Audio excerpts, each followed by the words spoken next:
trying to move back to Pennington, the town he once said, quote, wasn't big enough for his music. Tuffy's Bar is even planning a welcome home party for the would-be Bob Dylan. We got a nice cushioned stool for his precious little East Coast ass. Hey, Jeffy boy, we got the radio on. We're still waiting to hear that big song of yours. Where is it?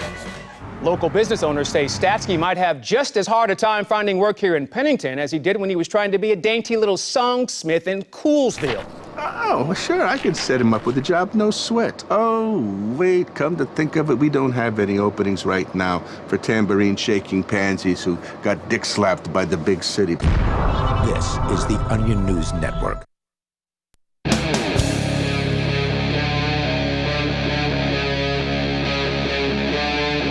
Free Talk Live.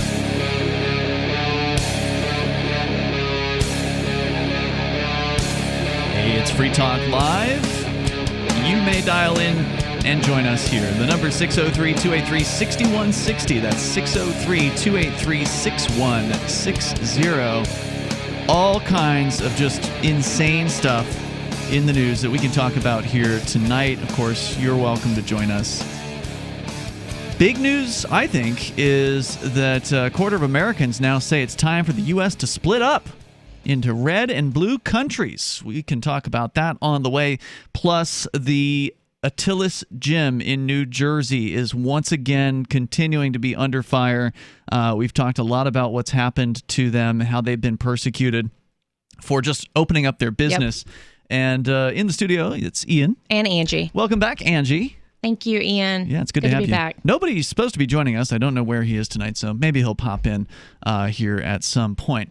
But have you heard anything about? I know you're into fitness. Yep, have you been following? I have read about it. I read the article today and saw that they seized his assets. Yeah, which was pretty big. They seized their bank account balance actually in this particular case, which was over 140, I think, 165. Wow, yep. $165,000. They just took it all. They did, just for being open, staying open. Correct. Now, I've actually got the statement from the owner of the business here. I believe his name is, or he's a co-owner. They're two owners.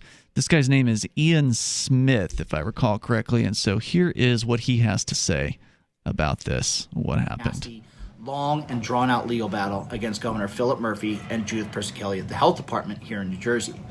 Most of you listening to this probably have at least some idea of what we've been through in the past 8 months.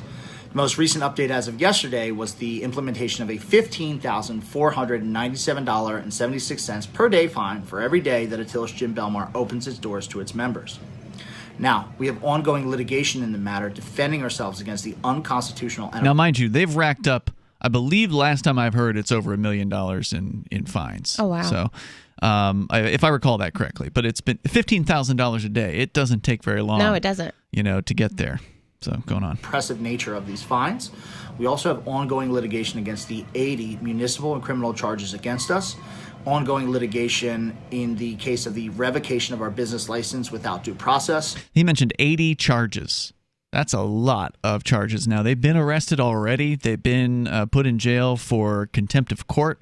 They got out of the jail, for contempt of court, and they found their business had been locked up. The government gang had shown up with plywood and put it over the open doors. They had actually removed their doors, meaning that the business owners had removed the doors to their own business because the government kept coming in and changing the locks on them. Oh, wow. Yeah, so they kept hiring locksmiths to change the locks on what's their business. So they removed the doors. So they pulled their own doors off, and so then the government shows up with plywood and puts plywood up and, nails it or screws it up or whatever.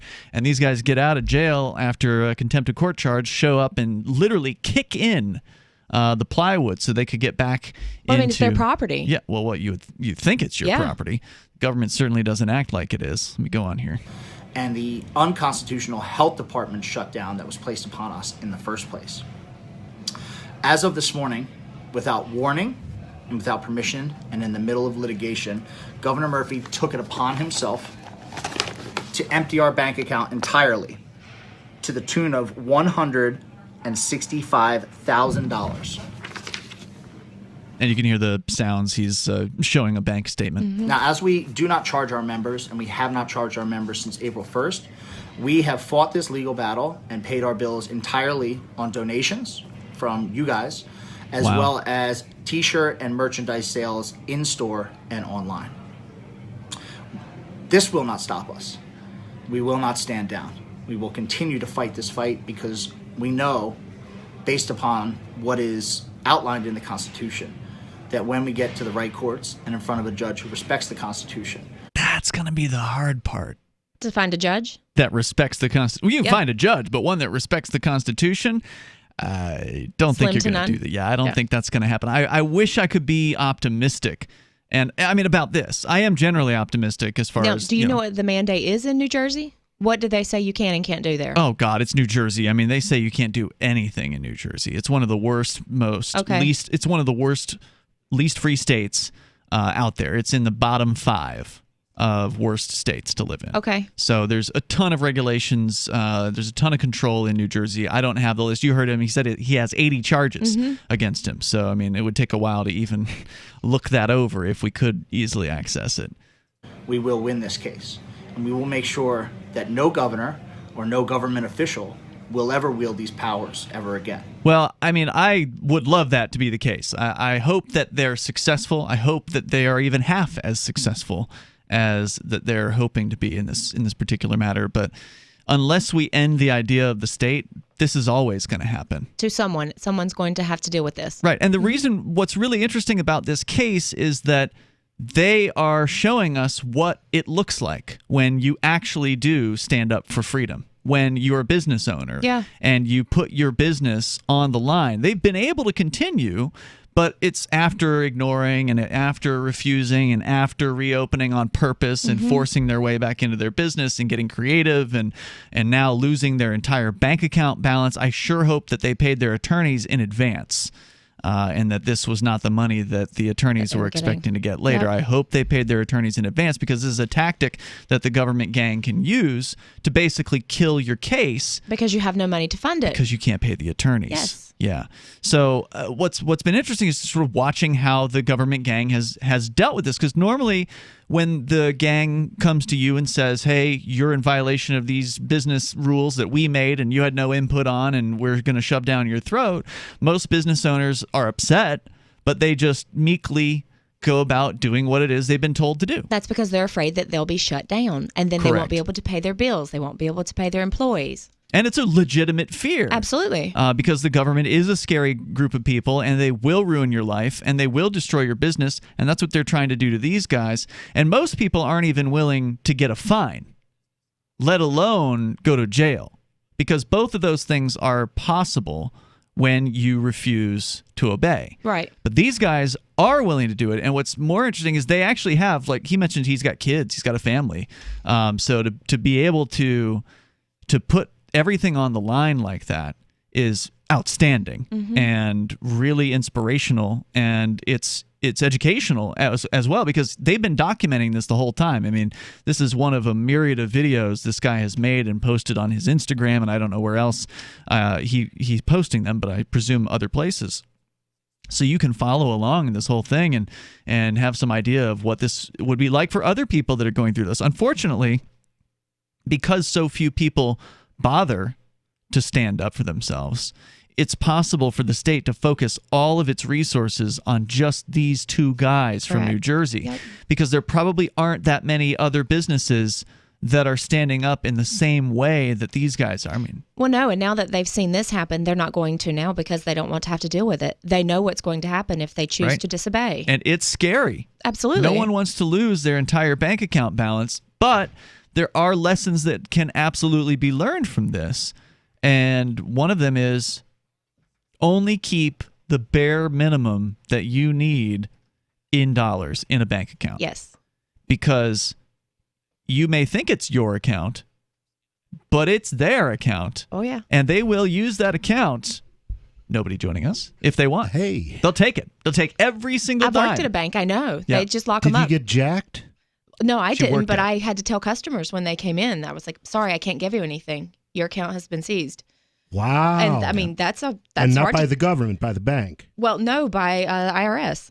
They say put a hold on that account. Right. And in this case, it wasn't the IRS. It was the state of New Jersey. So it's not just the IRS that can waltz into the bank, show their badge, and then get an account frozen. It's the state agents that can as well. That's because, banks are chartered by the governments at all levels. And, of course, you don't need to be a government to do that. The bank itself can decide, as happened in our case, that, one of your customers defrauded somebody, although there's no police report, there's no insurance report, but we've decided that you should be defrauded instead of them, so we're jacking the money out of your account. Yeah, you are not in control of your bank account, and so, like I said, we got more to say about this. The New Jersey gym having over $160,000 just taken right out of their account. It's Free Talk Live. Having taken her father's throne, Sarah Calhoun has fallen out with one of her best allies, and her brother Nathaniel heads into Imperial Philadelphia with a reckless plan. Her uncle Thomas, armed with new powers and new allies, aims to remove Sarah from her throne and from the world of the living. To survive and to gain the strength she needs to fight an impossible war, Sarah must unite the Mound Builder Kings to enact an ancient rite that will propel her beyond mortality. Servant Daughter by T.J. Butler is the newest entry in the Dragon Award-winning Witchy War series from Baen Books at BaenBooks.com. Are you tired of governments murdering people around the world? Stop using their money. There is an alternative. Bitcoin is a stateless, free market, non-political currency. Bitcoin cannot be inflated or controlled by any government. By using their money, you are helping the state. Stop doing it. You have an incredible alternative available now. Learn it, use it, spread it. Get started with Bitcoin at Bitcoin.com. That's Bitcoin.com. Divvy's been a pretty good investment for Free Talk Live. Their ad campaign started in September 2019, and from mid-March to mid-July, the values soared by 10 times. It's not too late. Divvy's new wallet hasn't even released yet, and other things are happening that I can't even say on the radio. If you want to invest and potentially do well, go to DivvyProject.org. I can tell you that FTL is deepening its partnership with the guys from DivvyProject.org. Past performance is not an indication of future profit. DivvyProject.org. D-I-V-I Project.org. Some of you asked, and now we've delivered. LRN.FM's live Keene, New Hampshire studio shows are now streamed in HD on Twitch. Visit our channel at twitch.lrn.fm and give it a follow. If you have Amazon Prime, you get one free subscription on Twitch. If you use it on our channel, Twitch will give LRN.FM a monthly piece of your Prime subscription cost. So please watch, follow, share, and subscribe to twitch.lrn.fm. That's twitch.lrn.fm. Why did you move to the Shire? I moved here to the Shire because there's other people around who take liberty just as seriously as I do. I moved to the Shire because I saw videos of people challenging authority and thought that I could get support myself. It called to me, like, do this, right now. I wanted to be around people like me who got it, and once I got here, I knew there was nowhere else that I wanted to be. I've always wanted to change the world, so I moved to the Shire to join people who were actually working towards doing the same thing. The people here are awesome, loving, and positive. It was for the adventure and for the feeling of something important is happening here, and I just wanted to come to sort of be part of that. Visit ShireSociety.com to read and sign the Shire Society Declaration and learn the reasons why, if you love liberty, you should immigrate to the Shire. Plus, connect with others via the forum at ShireSociety.com. That's ShireSociety.com. So you've heard all 3 hours of the latest episode of Free Talk Live, and you're still hungry for liberty-oriented audio content? Did you know that we have another 24/7 audio stream at LRN.FM? The Liberty Radio Network airs the latest episodes of some of the best liberty-oriented podcasts on the internet around the clock. In addition to recorded content, you'll also hear live shows like Free Talk Live, originating from our Keene, New Hampshire studio. So listen anytime at LRN.FM. That's LRN.FM. Are you tired of governments murdering people around the world? Stop using their money. There is an alternative. Bitcoin is a stateless, free market, non-political currency. Bitcoin cannot be inflated or controlled by any government. By using their money, you are helping the state. Stop doing it. You have an incredible alternative available now. Learn it, use it, spread it. Get started with Bitcoin at Bitcoin.com. That's Bitcoin.com. Now you can follow LRN.FM on the decentralized Mastodon social media platform at toot.lrn.fm, toot.lrn.fm.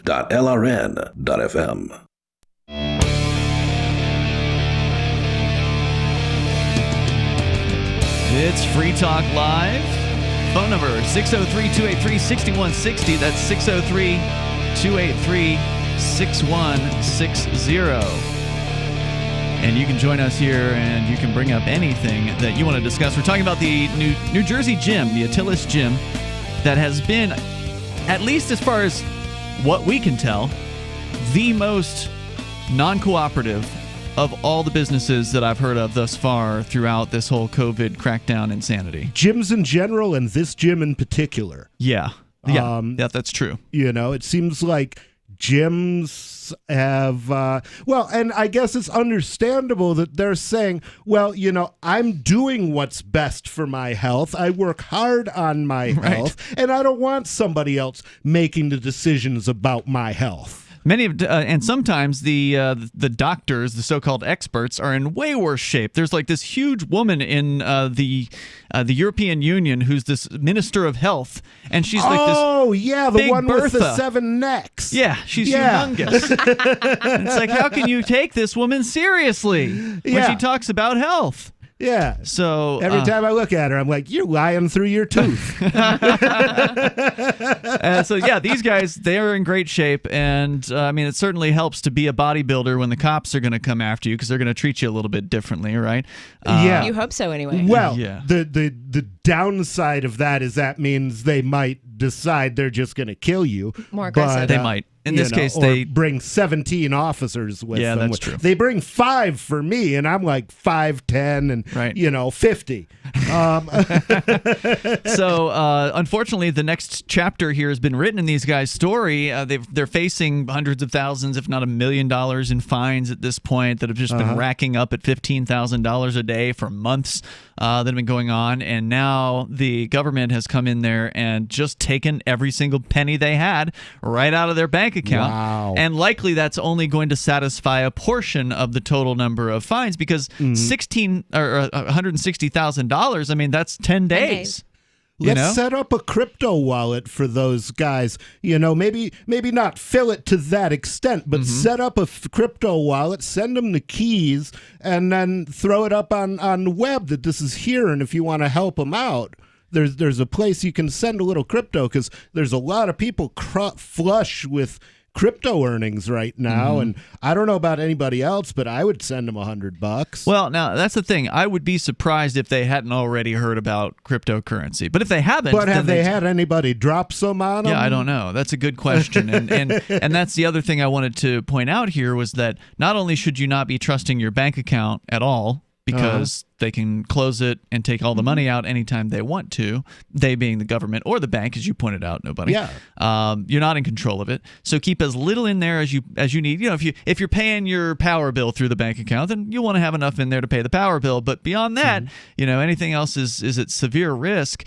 Whereas if you're holding it in cryptocurrency like Bitcoin or Bitcoin Cash or, you know, one of the other, there's even dollar tokens, these sort of what they call stable coins. You can still even have quote unquote dollars, even though you don't have a bank account. You can still have them in crypto. You have what they call in the investment business dollar exposure, which means a dollar denominated security, which is not a dollar, right? And in this case, quite possibly not a security.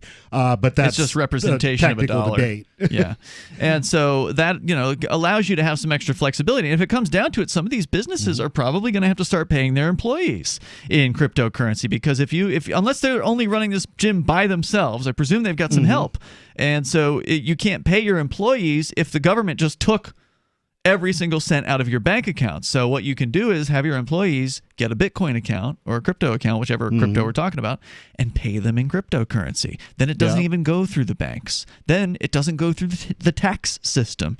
You know, this may be the beginning. I don't know. I'm optimistic, well, for right? taxes, there's another thing you can do, which somebody in Las Vegas did, and I thought it was brilliant, which is paying his employees in silver dimes and then taxing them on the face value. Right, because it's face value. It's 10 legal cents. tender. Right. It's 10 cents. But it's worth like $3 or whatever, right? Or $2. Yeah. And that's how you can buy a gallon of gas for a dime still. That's a great point. Let's go to your calls and thoughts here. We got Truth Seeker. He's on the line in Utah. Truth Seeker, you're on Free Talk Live. Yeah. Real quick, before I get to my main point, is I just want to make sure you all are aware that every Bitcoin transaction is a taxable event. Oh, I don't agree with what their rules are, so no, I wouldn't agree with any of those things. Yeah, I know you don't agree, but other people that are playing by the rules, your listeners, they need to be aware that if they're trying to play by the rules. Well, stop being a Bitcoin sucker and stop playing by the rules. I mean, it's not clear that those are the rules either. Yeah. I mean, basically, Bitcoin is prepaid computer cycles. It's rented computer time that they're going to use one day to process a transaction for you. Mm-hmm. But as I recall, passing around gift certificates for computer time is not a taxable event. So it all depends on how you look at it. And I'm really curious as to how these things are going to be adjudicated in the future. Yeah. Also, there's another argument that Bitcoin is freedom of speech as well, because it's just computer code, and somebody wrote that. Someone calling themselves Satoshi Nakamoto, and so you're essentially just passing around the speech of this guy. Yeah, I mean the information produced by the program, but that could definitely be said. The fact that somebody's given you some information, that doesn't mean you're the only person who has that information, and it doesn't mean you're the person who's going to use that information. Information can be copied. Yeah, what you're referring to, Truth Seeker, and obviously I'm guessing you're not an attorney, and neither are we, but what you're referring to is that the IRS, this group of criminals in the government gang, they say that somebody who, this is my understanding of what I've heard at least, that somebody who acquires Bitcoin has to keep track of at what dollar value it was acquired and when and how much Bitcoin it was. And then if they subsequently sell or buy something with that Bitcoin later, they have to keep track of how much the dollar value was of the Bitcoin and when and how. And then whatever the difference is, that's somehow like a taxable event due to capital gains or some BS. And they would say the same about gold or silver or anything else. It's just that that's not something that anybody could do. No, it's basically and out also, of the realm of possibility. The question is not what was its nominal dollar value at the time you spent it, but what was the dollar value of what you received in return? And there's no record of what you received in return. Well, there might be. If you bought a thing online, you may have an email that shows what you've purchased in that particular case. That's true. In the general case, though, there's no guarantee that there's a record. Let's put it that way. Yeah, that much is true.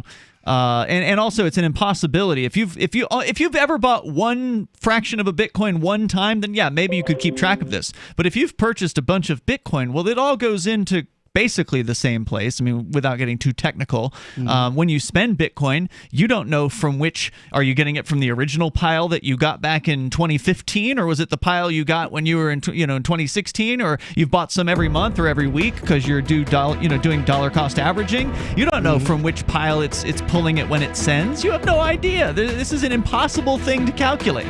Yeah, I mean, the closest you could come would be keep adding the dollars that you spend to a total and keep adding the Bitcoin that you received to a total, and then you would have the average and you'd be able to track from that. But even that's pretty crazy. There's more coming up here in moments. It's Free Talk Live.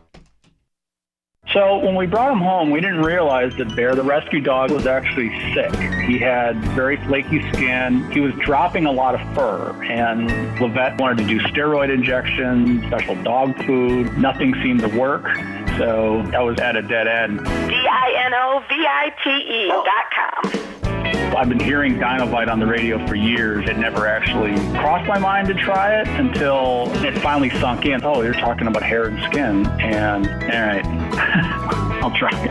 Well, it took probably 6 weeks, but after we started using Dinovite, no more flaky skin. He doesn't scratch and itch, and he started to put weight on. Dinovite is nutrition. I wish that we would have started the Dinovite right away. It would have been so much easier. You won't believe how happy your dog will be. Every rescue dog in America deserves Dinovite for 90 days. DINOVITE.com.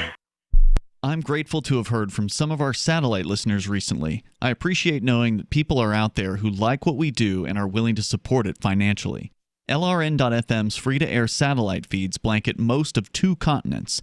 It was my goal to put our channel there so people without internet could receive our programs and feed pirate radio stations. We started a fundraiser on Patreon a few years ago to back the satellite channels. I recently announced that I was considering canceling the feeds, and donations increased from 15 to 20% of our costs, which are around $1,000 per month. That's a good start, and to incentivize more contributions, the Shire Free Church will be matching every dollar. Can we reach $500 per month? With your help, we can. You can join our satellite fundraiser for just $2 a month at fund.lrn.fm. If we raise enough to keep both of the channels on the air, awesome. If we raise more, I'll add more channels. If not, we can shut them down and go internet only. It's up to you.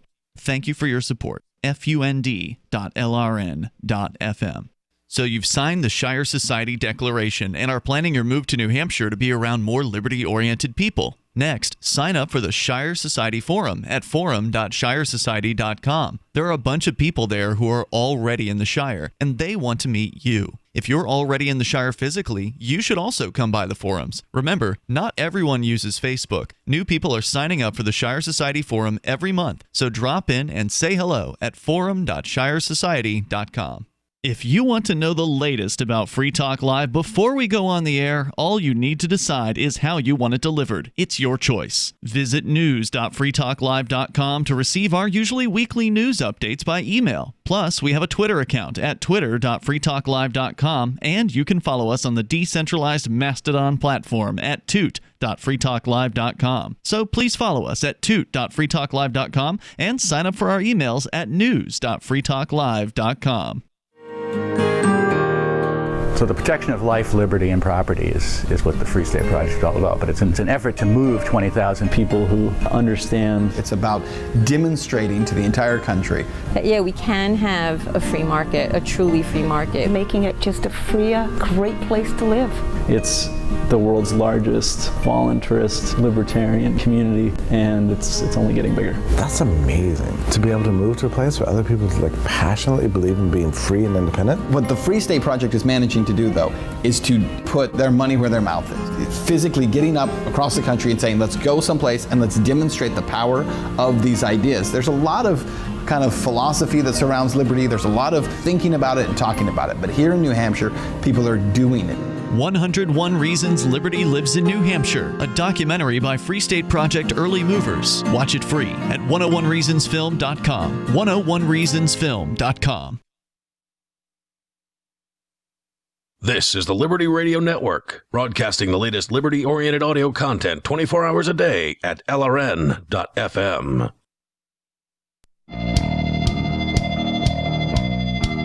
Free Talk Live. Open phones. When you want to join us, you can at 603-283-6160. And when I say open phones, I mean generally. Right now, they're actually busy because we've got callers, and we're going to get back to them here in just a moment. But with you in the studio tonight, it's Ian. Nobody. And Angie. And, of course, you can. Angie. Yes, indeed. She has returned. It's good to have you back. So you can join us online. Just go to freetalklive.com. You want to take a look at what's happening in the studio, you can go to either our Twitch or DLive.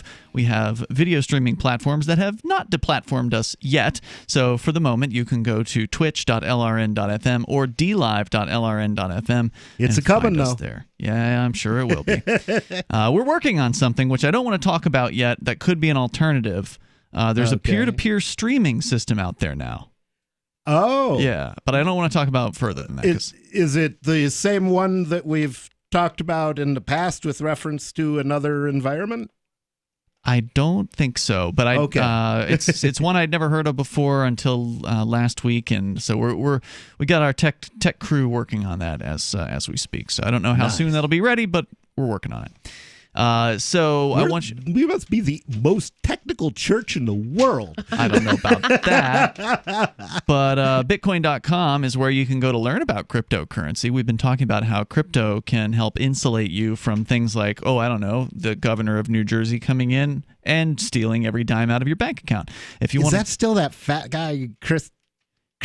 I think it is still that guy. Oh, God. I could be wrong about. No, I think they changed it. I think there's a new fat guy or something. Oh, they got a new fat guy. I don't That's know. I mean, groovy. I'm just presuming he's fat because these tax feeders they're pretty well fed. Growing fat on our wealth and our blood. Indeed. So go to Bitcoin.com, learn about cryptocurrency like Bitcoin and Bitcoin Cash there, and you can just click Get Started right there at the top of the page and watch the first video or more than one. We're going to go back to Truth Seeker. He'd called in here tonight, and Truth Seeker, I don't think you'd gotten to the point of your call. So go ahead. No. Yeah. So on your show the other night, you were talking about Apple versus Android, and you're saying a lot of good things about Android and not a lot of good stuff about Apple. And so just as a anarcho-capitalist techie guy, I want to give you 3 good reasons to get an Apple. Okay, well, before you do that, I do want to say that we weren't saying good things about Google or Apple. Oh, true. We were comparing the two platforms and pointing out that Apple is a more centrally controlled platform than Google. They're both bad, though. In my view, Android is awful and Apple is worse. All right, so go ahead with your 3 reasons. Okay, why Apple is better, in my opinion, the 3 reasons are it supports privacy and security updates. Okay, privacy? Because it sounds like you don't have a whole lot of privacy if they want to, come after you. Well, the reason I say privacy is Google's business model is to sell all your information to their advertisers. Mm-hmm. So they collect as much data on people that use their system as possible. They've been caught turning on their their GPS without users requesting it. Mm-hmm. Apple's business model is not to collect data and sell it to third-party advertisers. There's a technical businesses. They produce phones and other devices, so they don't try and track their users. Okay, so it was you said security updates, support, and support is almost certainly privacy. Better from Apple because it's non-existent from Google. Gotcha. Okay. Okay. Yeah, with Android, if you get 2 years of support, you're lucky. Android or Google.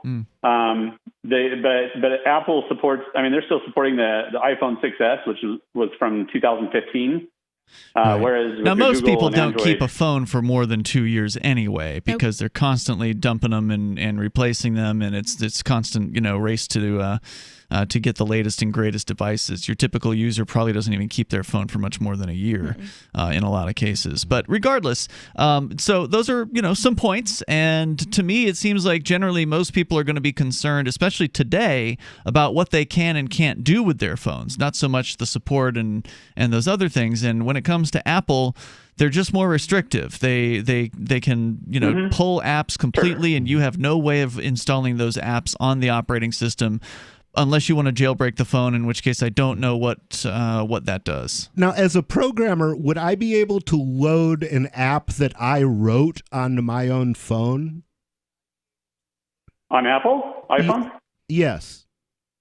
Not that I know of. I mean, that's amazing. It's a closed system. That's horrific. That would stymie me as a programmer if I had to throw something in the store before I could test. It's ridiculous. And I don't know. I'm not a programmer, so I could be wrong. I loved the Apple II. I cut my teeth on the Apple II, and I abandoned Apple when they came out with the very first Macintosh. I bought one, and then they told me that I went down to the computer store, and I was like, yeah, I can't figure out how to open the case on this thing so I can see what's in there. And they said, oh, you need a special tool to do that. Right. And I said, oh, that sucks. How much? And they said, we can't sell you one. Are you serious? Yep, that's how they roll, and that's how they've been for a long time, as you pointed out. And they're still a very proprietary company today. Only if you want somebody to work on your phone, it better be Apple, and you're going to pay top dollar for it. So, Truth Seeker, thanks for the call tonight. I appreciate it. If you're going for openness, Google is just a little bit more open than Apple as far as allowing you to install third-party software onto their phones. You can root the phones easier and strip it down from as much Google as you possibly can. I am assuming in a lot of that cases. Google owns Android. Yes, I'm sorry. Thank Okay. you for the clarification on that. Yeah. I figured that.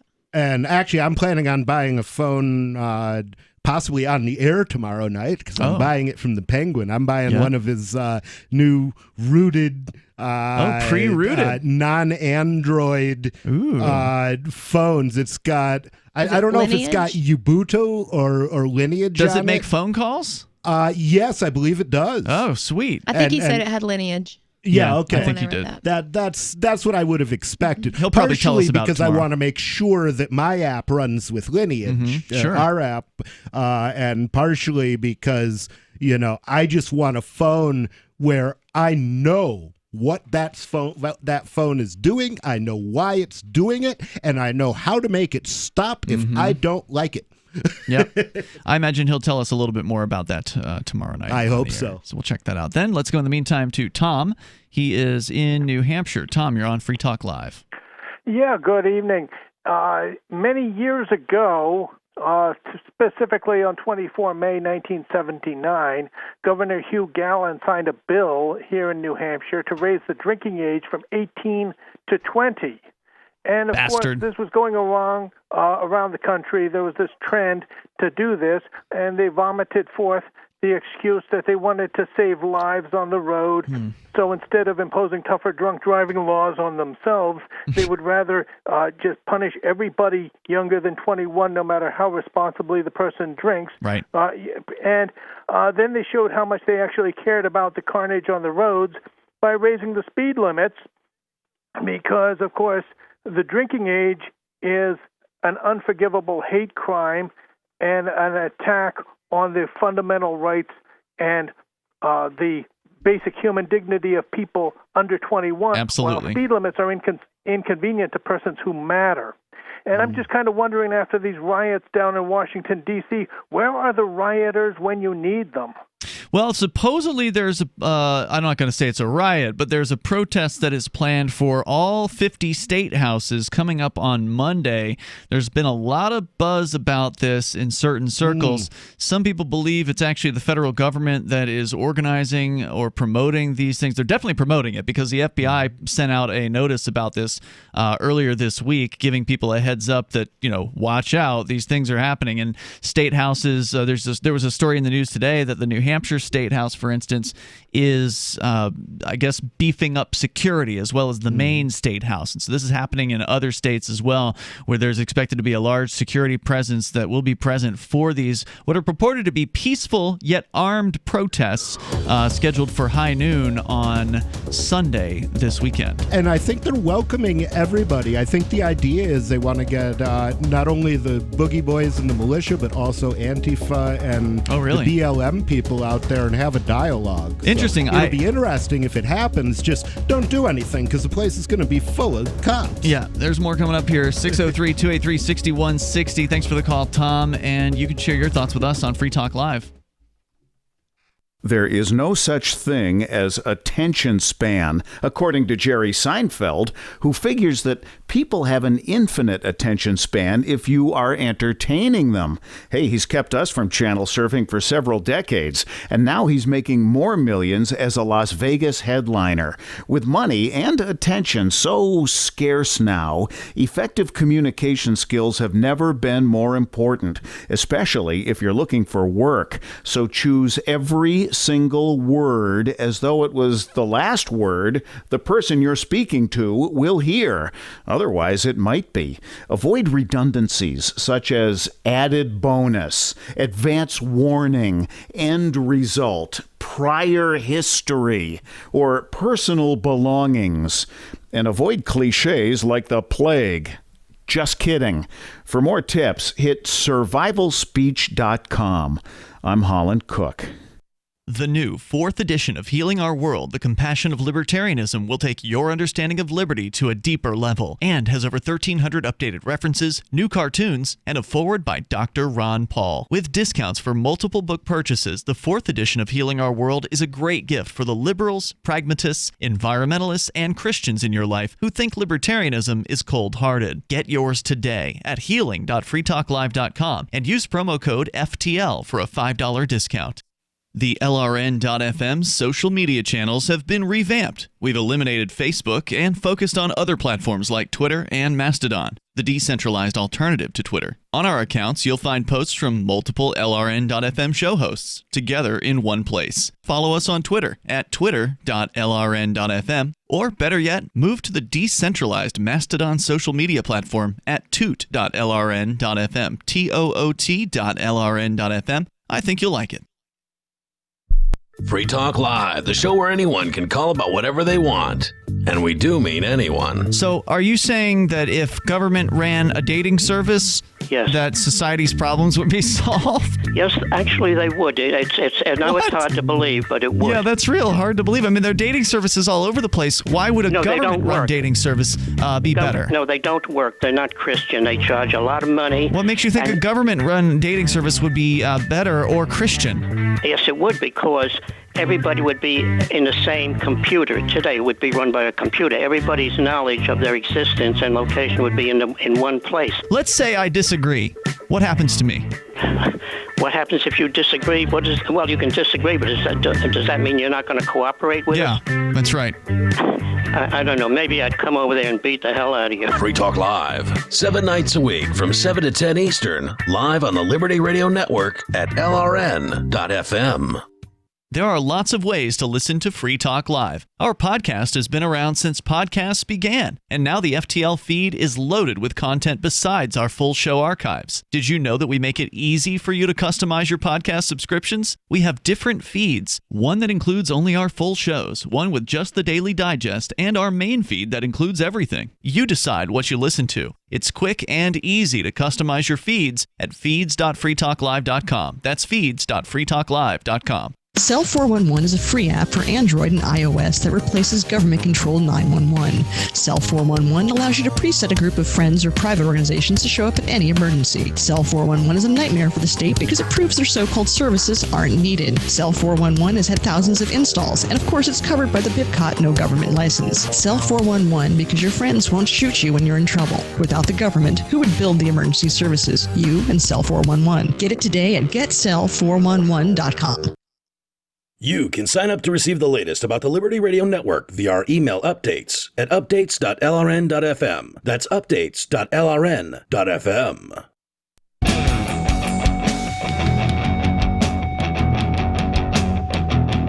It is Free Talk Live. The number 603-283-6160. That's 603-283-6160. Whatever you want to discuss, you can do that here. And also want to say thank you to Jesse Cruz, who is a Free Talk Live Silver Amplifier. Jesse is contributing $5 a month to the AMP program. AMP stands for Advertise, Market, and Promote. It is a way for you to help us get Free Talk Live on more radio stations and bring new people to the ideas of freedom. So if that's worth $5 a month to you, if you like what we do, please head over to amp.freetalklive.com and get signed up there just like Jesse did. That's ampamp.freetalklive.com. You can use your debit card, your credit card, your PayPal, your Bitcoin, BTC over at amp.freetalklive.com. So we were playing earlier. You're taking BTC on a $5 a month transaction? No, you want to. That's going to cost you have like to do at $10 least, to send it. Yeah, you have to do at least 3 months in that case, and I would recommend doing more than 3 months at once. You have to do like a prepay. Oh, for okay. Bitcoin. Okay, groovy. So we were playing you $5 a month in BCH, anything. Yeah, BTC. Unfortunately, we don't have the technical reception ability for anything besides BTC. It cost quite a lot of money to implement BTC, and we just don't have people knocking down our door trying to give us cryptos. So it's just not worth spending any more money trying to let people use crypto. So if you want to do another crypto, you just have to email me directly, and I'll make that possible for you. It's just easier that way. Someday I'll look at your site and see if I can hack it. Okay. So anyway, back to the story here of the New Jersey gym, the Attilis gym, that has been facing all manner of takedowns and or at least attempts to stop them from running their business of allowing people to come in and work out if they want to do that, because people should be free to make choices for themselves. If they want to go into a gym with other people and take whatever risk that they feel that they might be taking to do that, they should be free to make that choice. But this government is using COVID as their excuse to take away all choices, to take away all options. And I'm more likely to die of not going to the gym than I am to die of COVID, because I've lost all the muscle tone in my buns, and now when I sit down, my legs go to sleep. It's not good. Very bad. But yeah, they don't want you going to the gym. They want you to be sick and more dependent, so you can look to the government, I guess, as your solution. Here's the remainder of what Ian Smith has to say after the government of New Jersey. Oh, apparently the name of the governor there is now Phil Murphy instead of the other guy, Chris Christie. Chris Christie. Yeah. So Phil Murphy jacked... The fat man who said that pot smokers have no self-control. Yep. Well, now you can smoke pot finally in New Jersey, but you can't work out. You just can't leave the house. Yeah, you can't do anything else. And so anyway, they said that would be the effect if they let us smoke pot. We'd never leave the house, but they didn't say they were going to keep us in. They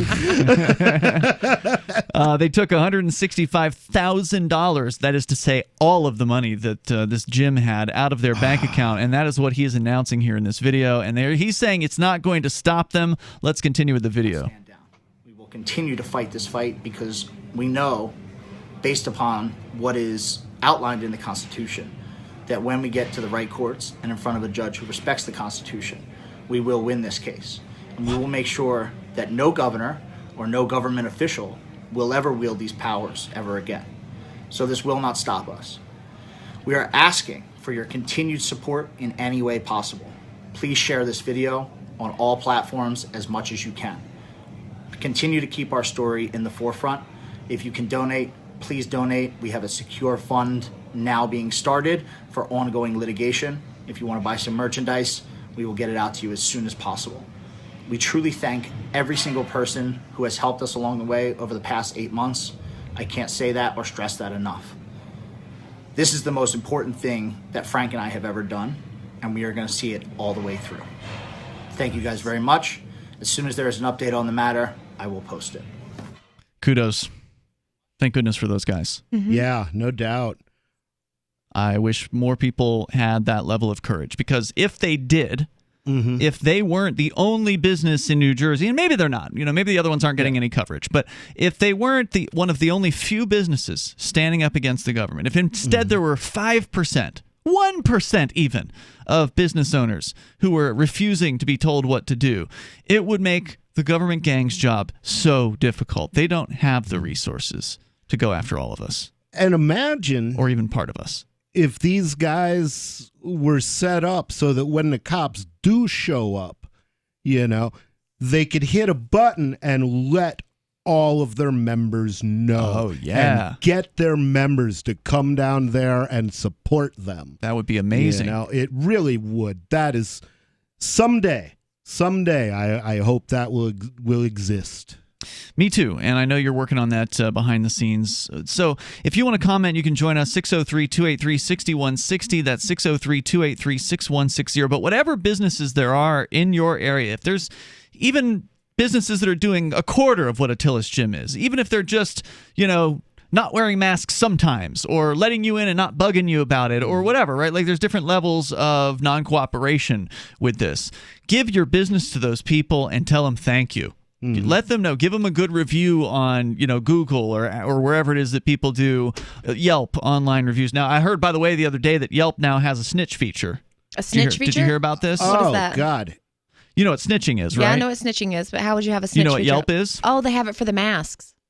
Oh, yeah. So if you're not being all, if you don't believe the political science, the science is settled, then they'll let your customers snitch you out, why didn't your customers just go someplace else if they don't like it? I don't know. Because these people feel like they are owed something. These are Karens, right? These are people who believe that they're entitled to being able to shop at your business and have you jump through the hoops that they want you to jump through. Oh, I don't feel safe.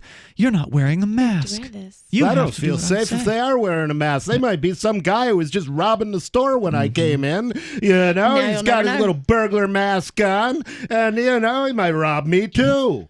We've seen a local business owner here in the area who's sort of our local Attilis Jim. She owns a business called Pho Keen Great. Well, she's better looking though. She's really nice. But Pho Keen Great is a local pho noodle place. Pho is a Vietnamese noodle, and she is just she's so courageous because she's not putting any mask on at any point, and she has gotten angry customers leaving her angry, negative, 1-star or 2-star reviews on Google or wherever about her business. And so luckily the government gang hasn't come after her yet, which is interesting because she actually rents from the city of Keene. I thought about that because she's right next door to the government offices. Yeah, it's really interesting. So 2 things. I wonder if they're scared of her because she's already beaten them in their own court system once over the name of the place. It never went to court, but she did beat them in the court of public opinion in that matter. Okay. That in that case you're talking about when they were opening the business in the city of Keene. It was 2018, I believe it was, the fall, was it winter of 2018? Anyway, a couple years ago they were opening the business or about to open the business, and the city of Keene says, whoa, we can't let you open this business. It's got an offensive name. Even though they'd rented to her like 8 months before under that name? They cashed 8 months of rent checks while she was remodeling the place. And then they only had a problem when it came to Christmas Eve. They called one of the co-owners and said, yeah, we're not going to let you get your sign permit because of the name. Well, we put the news out about that at freekeen.com. It got picked up by mainstream media, and it went international. I remember that. And people were freaking out. They were rightfully upset at what the city of Keene was doing, and so it became this international headline. And so originally the city of Keene was saying, oh, well, we need to have a meeting with you in 3 weeks. Well, they canceled the meeting and approved her sign. So it never had to go to court. So I wonder, the other possibility, though, is maybe there's some city bureaucrat who, like, just can't get enough of her noodles.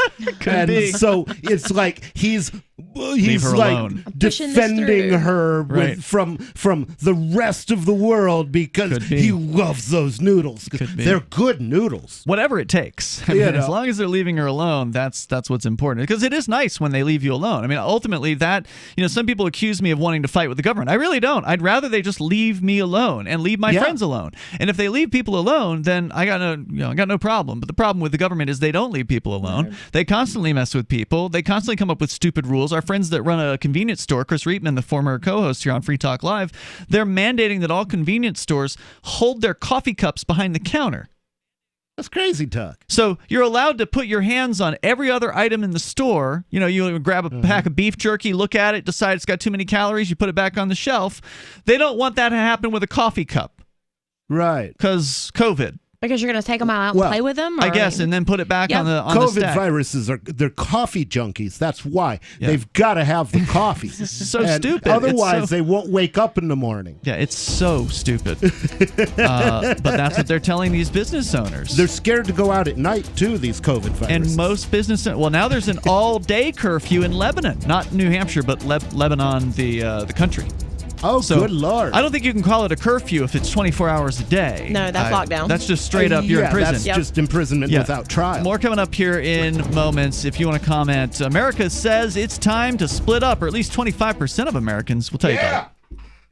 Want to accept Bitcoin at your online store? There's a good chance you already have what you need: a WordPress using WooCommerce and a Bitcoin address. Now all you need to start taking Bitcoin payments on your website is the AnyPay app on your Android or iPhone. Just paste your Bitcoin address into AnyPay, then connect it to your website with our one-click plugin for WordPress. Now your website takes Bitcoin, start to finish, in 15 minutes or less with no complicated steps. Download AnyPay from the App Store today. What if the United States and the Soviet Union had fought on land, sea, air, and the astral plane, struggled for dominion across parallel dimensions, or on the surface of the moon? What wonders would have been unveiled? What terrors would have haunted mankind from those dark and dismal dimensions? Come closer, peer through a glass darkly, and discover the horrifying alternative visions of World War III from some of today's greatest minds in science fiction, fantasy, and horror. Weird World War III. Available now from Baen Books at baenbooks.com. Are you a cryptocurrency advocate? The Crypto Tip is the ideal outreach tool to help new people discover cryptocurrency. It's a printable business card-sized tip that you can give to service providers, preferably in addition to a good cash tip. When the server scans the QR code, it'll bring up an explanation of cryptocurrency, how to install a wallet, and allow them to claim the tip. If they don't claim the crypto, you get your tip refunded to you after a time period you specify. Plus, if they do claim the tip, you get an email alert. Create as many tips as you want at cryptotip.org. That's cryptotip.org. What if you want to hear the latest episode of Free Talk Live, but all you have is your phone, you forgot to download our archive, and you have no data connection? You can call our Listen line at 641-793-0191. That's a long-distance number, so you may incur charges. If not, listen as long as you want. 641-793-0191. The Free Talk Live Listen line, 641-793-0191. You're listening to the live edition of Free Talk Live. Hour number 2 is next after the news here on the Liberty Radio Network at LRN.FM.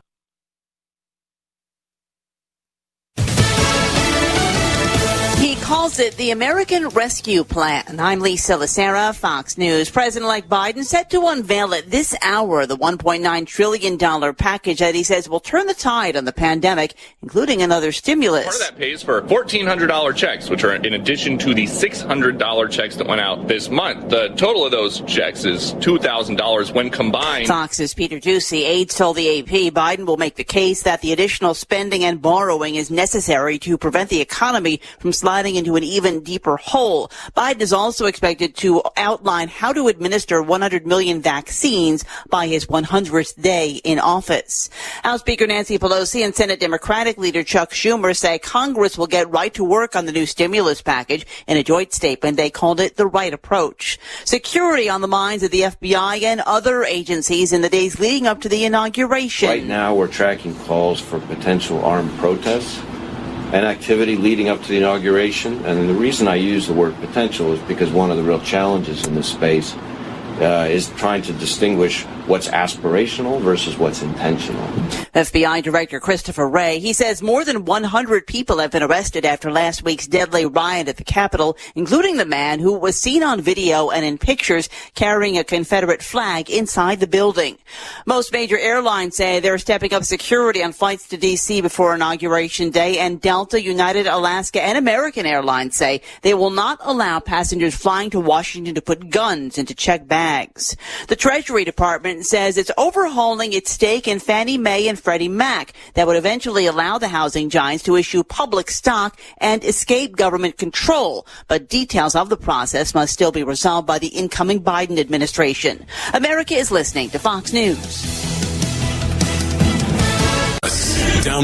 Good oral care habits keep you healthy. That means brushing your teeth for 2 minutes twice a day and replacing your bristles every 3 months. Quip, creators of the Quip electric toothbrush, makes it simple with a sleek design you'll want to use every day and timed sonic vibrations to guide your routine. Plus, Quip delivers a fresh brush head, floss refill, and toothpaste every 3 months when you need them. Set start at $25. Get your first refill free at getquip.com/newsbrief. Put it now.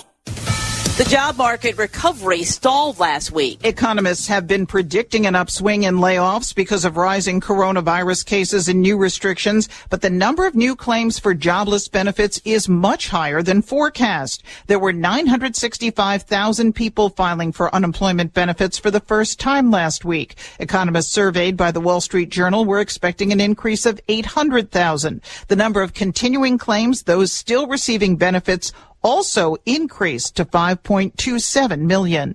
Chinico Solda, Fox News. The Connecticut Attorney General is investigating whether Amazon's e-book deals with certain publishers violate antitrust laws. The state has previously taken action against Apple to protect competition in the marketplace. A Japanese car maker settles with the U.S. government over emissions concerns. Toyota is paying $180 million to settle a same-day lawsuit by the government and agrees to investigate and report emissions-related defects more quickly in the future in what federal prosecutors say was the company's failure to report pollution control system defects in its vehicles. Between 2005 and 2015, that likely led to delayed or avoided emissions-related recalls. Toyota, in a statement, saying that it reported the problem 5 years ago after finding a process gap, and within months turned in all relevant delayed filings with new robust reporting and compliance practices in place. Is spreading the message of liberty, cryptocurrency, and peace around the globe worth $2 per month to you? As you may already know, in addition to our internet feed, LRN.FM broadcasts on free-to-air satellite across North and Central America, as well as Sub-Saharan Africa. And we've been available on satellite for free 24/7 since 2010. The LRN.FM free-to-air satellite signal is reaching some of the most oppressive regimes in the world, and there's no doubt our ideas are making an impact. You can learn more about the channel's impact by watching the 3-minute video at fund.lrn.fm. If you'd like to help free minds globally with our ideas of liberty, cryptocurrency, and peace, you can donate as little as $2 per month via fund.lrn.fm. You can help us continue and expand our satellite broadcast to multiple continents. Visit fund.lrn.fm today, and thank you for your help. Don't forget to share the link on social media. That's fund.lrn.fm. According to attendees of a karaoke night at Charlie's Bar and Grill, a man 30 seconds into singing Michael Jackson's Man in the Mirror better get his act together and get it together fast. He up from the get-go, coming in late on that first line, singing totally off-key. He needs to shape up and get his head in the game pronto.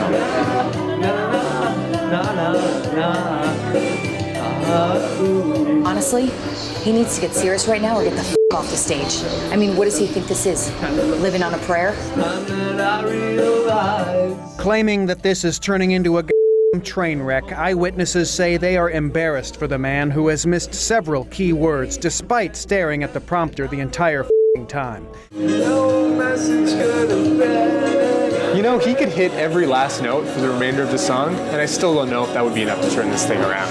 Man in the Mirror is the big leagues, so you better show up with your A game. This is the Onion News Network.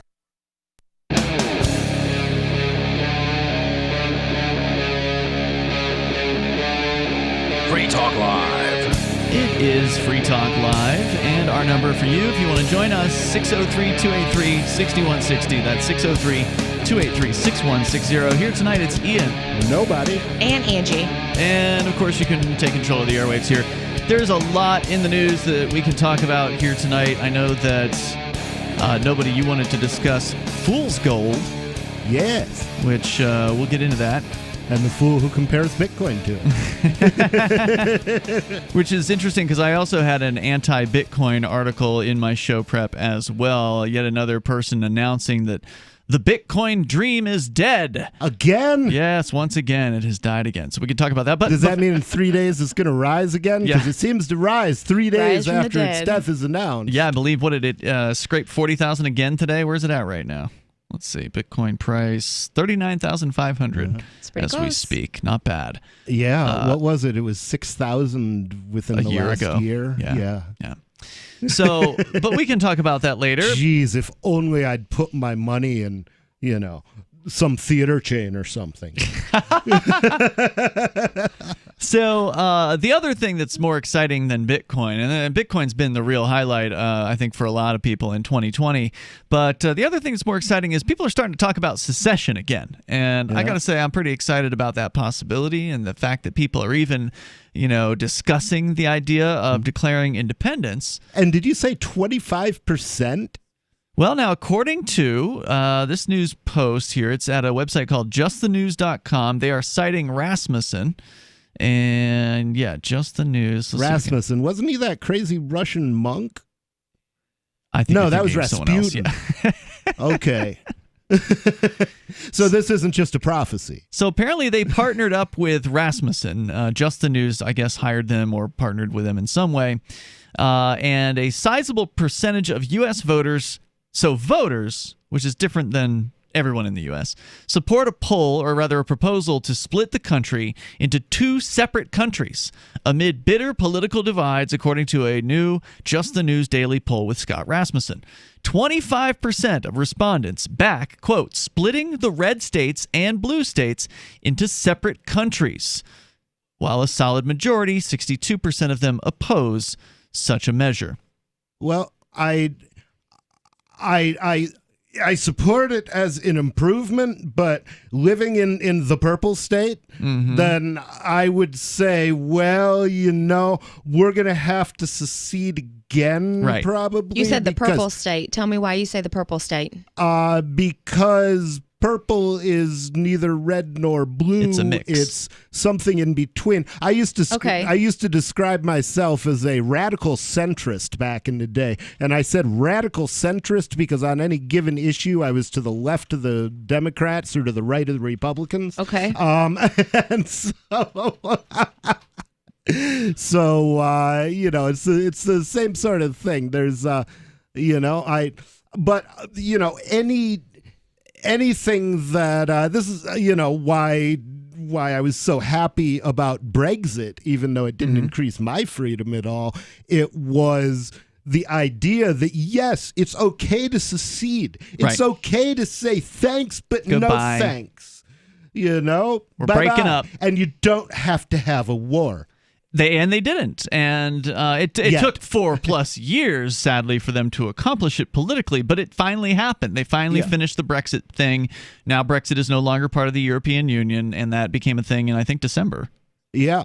So here's a further breakdown of the numbers. According to the poll, the actual question they asked was, some have suggested that the red and blue states, i.e. the Republican-leaning states and Democratic-leaning states, should split into separate countries. Would you favor or oppose splitting the red and blue states into separate countries? 11% said they strongly favor. 14% said they somewhat favor. So that's the 24 and change percent.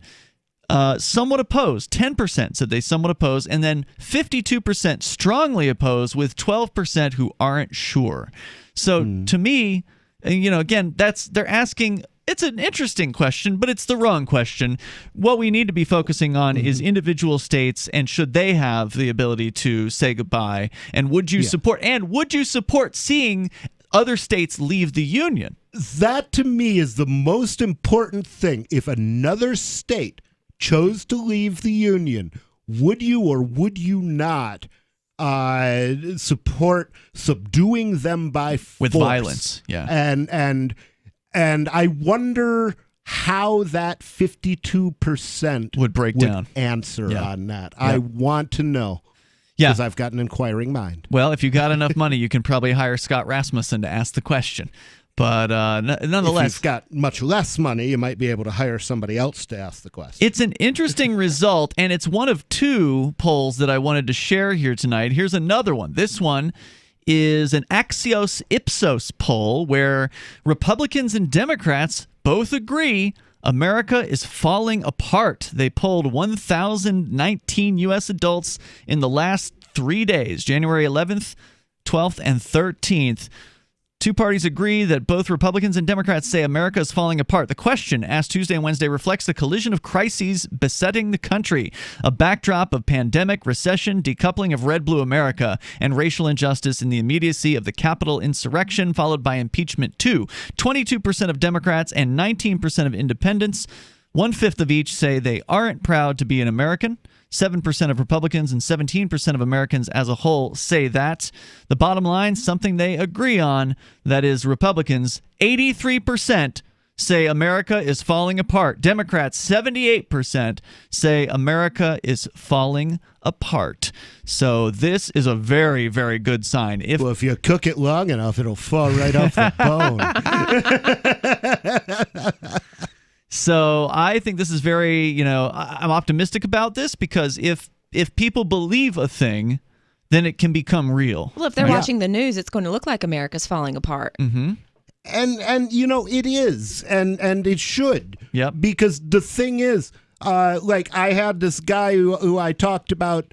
I asked him about secession. He was calling in about trying to get all of America on the same page again. It's like, well, not everybody is going to agree with you. So riddle me this. Would you be willing to be ruled half the time by Democrats? And he was like, well, no. And I was like, well, then you really ought to think of secession, right? Because they're not willing to be ruled all the time by you. Yep. It is something that people need to start thinking about. And if folks are so frustrated with the divisions in this country, there's no better time than now than to start to talk about this. This is one of the reasons why I've been going to Black Lives Matter events, and I've been going to right-wing protests and bringing out the secessionist flyers, because everybody needs to hear about this idea. Oh, absolutely. Absolutely. And it needs to be separated from the reasons for prior secessions. And it needs to be, we need to dispel the idea that the Civil War, the so-called Civil War, which was not a civil war, was the only war of secession fought in America, because there were 2 wars of secession fought in America. The first one we call a revolution, but it wasn't a revolution. It was a war of secession. Yep. The second one we call a civil war, but it wasn't a civil war. It was a war of secession. Correct. You know, and sometimes, I mean, if there were slave states in the United States again and they wanted to leave, I'd say don't let the door hit you in the boot when on your way out. And I would hope that then those I'd slaves smuggle weapons down to their slaves. Yeah. But yeah, I hope they could escape from that place and get out of there. Yeah, exactly. And that's what should happen right now, is that people should make an escape from the places that they don't like. Quit trying to change it. Quit trying to, if you're in California and you're a liberty-minded person, quit trying to like impeach the governor or whatever fruitless, pointless task it is that people are doing there to, change things, and just bail. Bail or take some land with you and bail, because there's also the Jefferson the proposal where they're talking Northern California.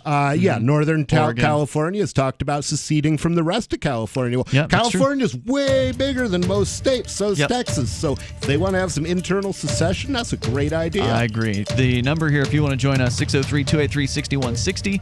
That's 603-283-6160. Whether you want to weigh in on secession, do you think it's finally time?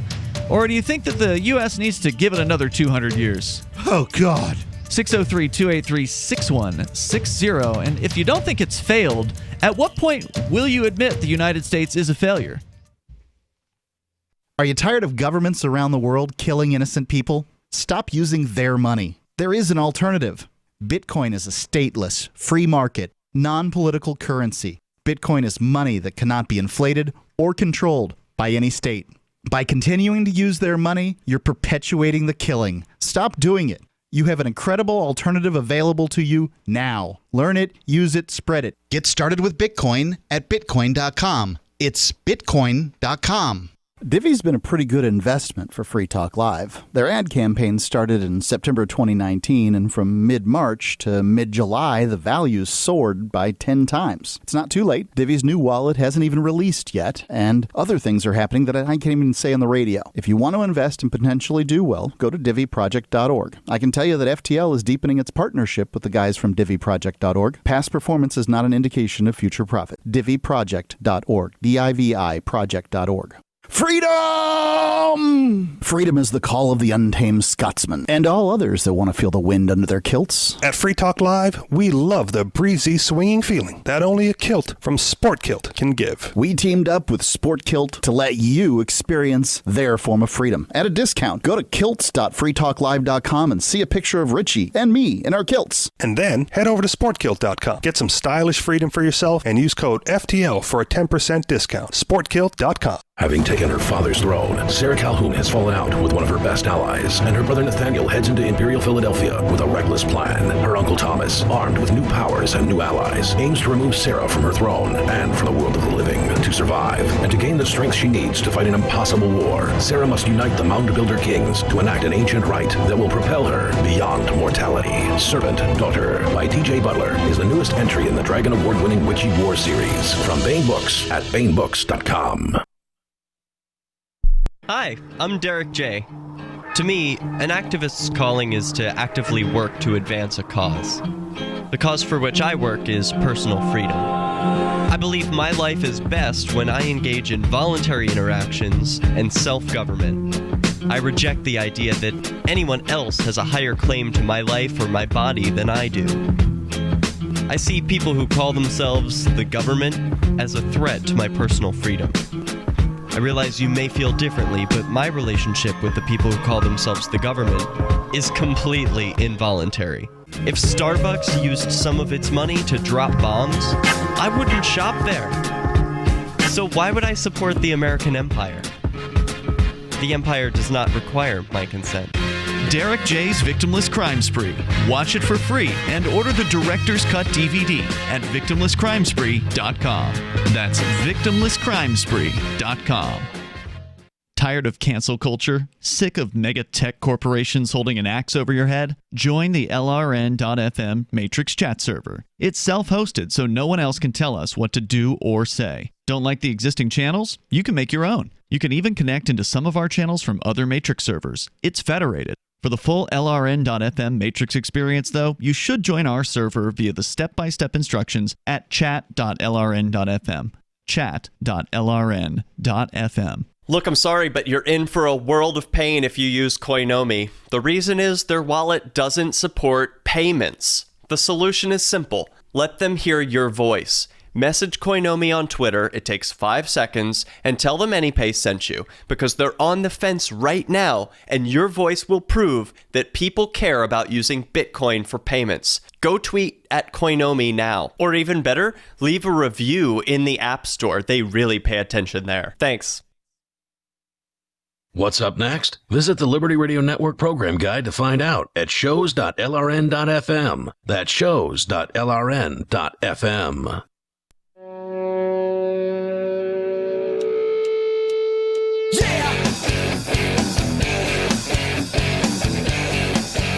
Free Talk Live. The number for you to join us here, 603-283-6160. That's 603-283-6160. Here in the studio tonight, you've got Ian. Nobody. And Angie. Of course, you can bring up anything you want, and you can take control of the airwaves. We've been talking about the American people and some interesting surveys. One finding that about 80% of Americans think that the country is failing. Basically, it's having some serious problems. It's falling apart, I think, was the words that the poll used.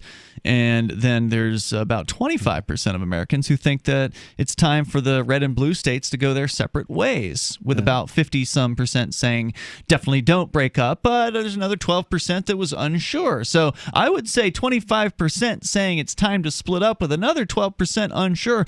That's a real good starting point for a conversation.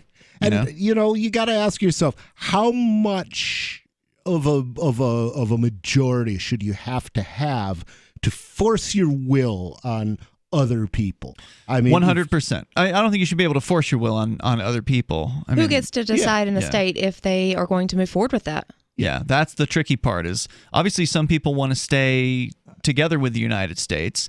But the way political things are set up, it may take a supermajority to do like a constitutional amendment, but you might be able to get that with 66% or 67% of the populace. And that's why the violence question is so important. Are they willing to kill us to make us stay, like some sort of an mad abusive husband, right?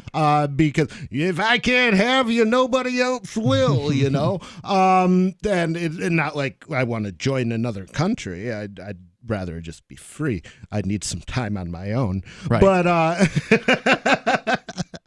But it's because I don't think that all of those people would be down with killing their countrymen. I don't think they would prevent them from leaving. At least I would hope that they're not, and I hope we get to find out because, I don't think that the fear of what might happen should stop people from moving forward with this because ultimately that is the thing. That's the big objection when you bring up secession or declaring independence again. Mm-hmm. The big objection is, oh my God, they're going to kill us. They're going to roll in tanks. They're going to drop a nuke. And it's like, so you believe they're that insane and violent? Well, that's why we should leave. Yeah. Yeah. And, I think that Canada's going to have something to say about it if they decide to nuke New Hampshire. Mm-hmm. They're not going to like that up in Canada. That's true. Not that they have any guns, but, so I don't know. Do they have nuclear weapons? Does Canada have nukes?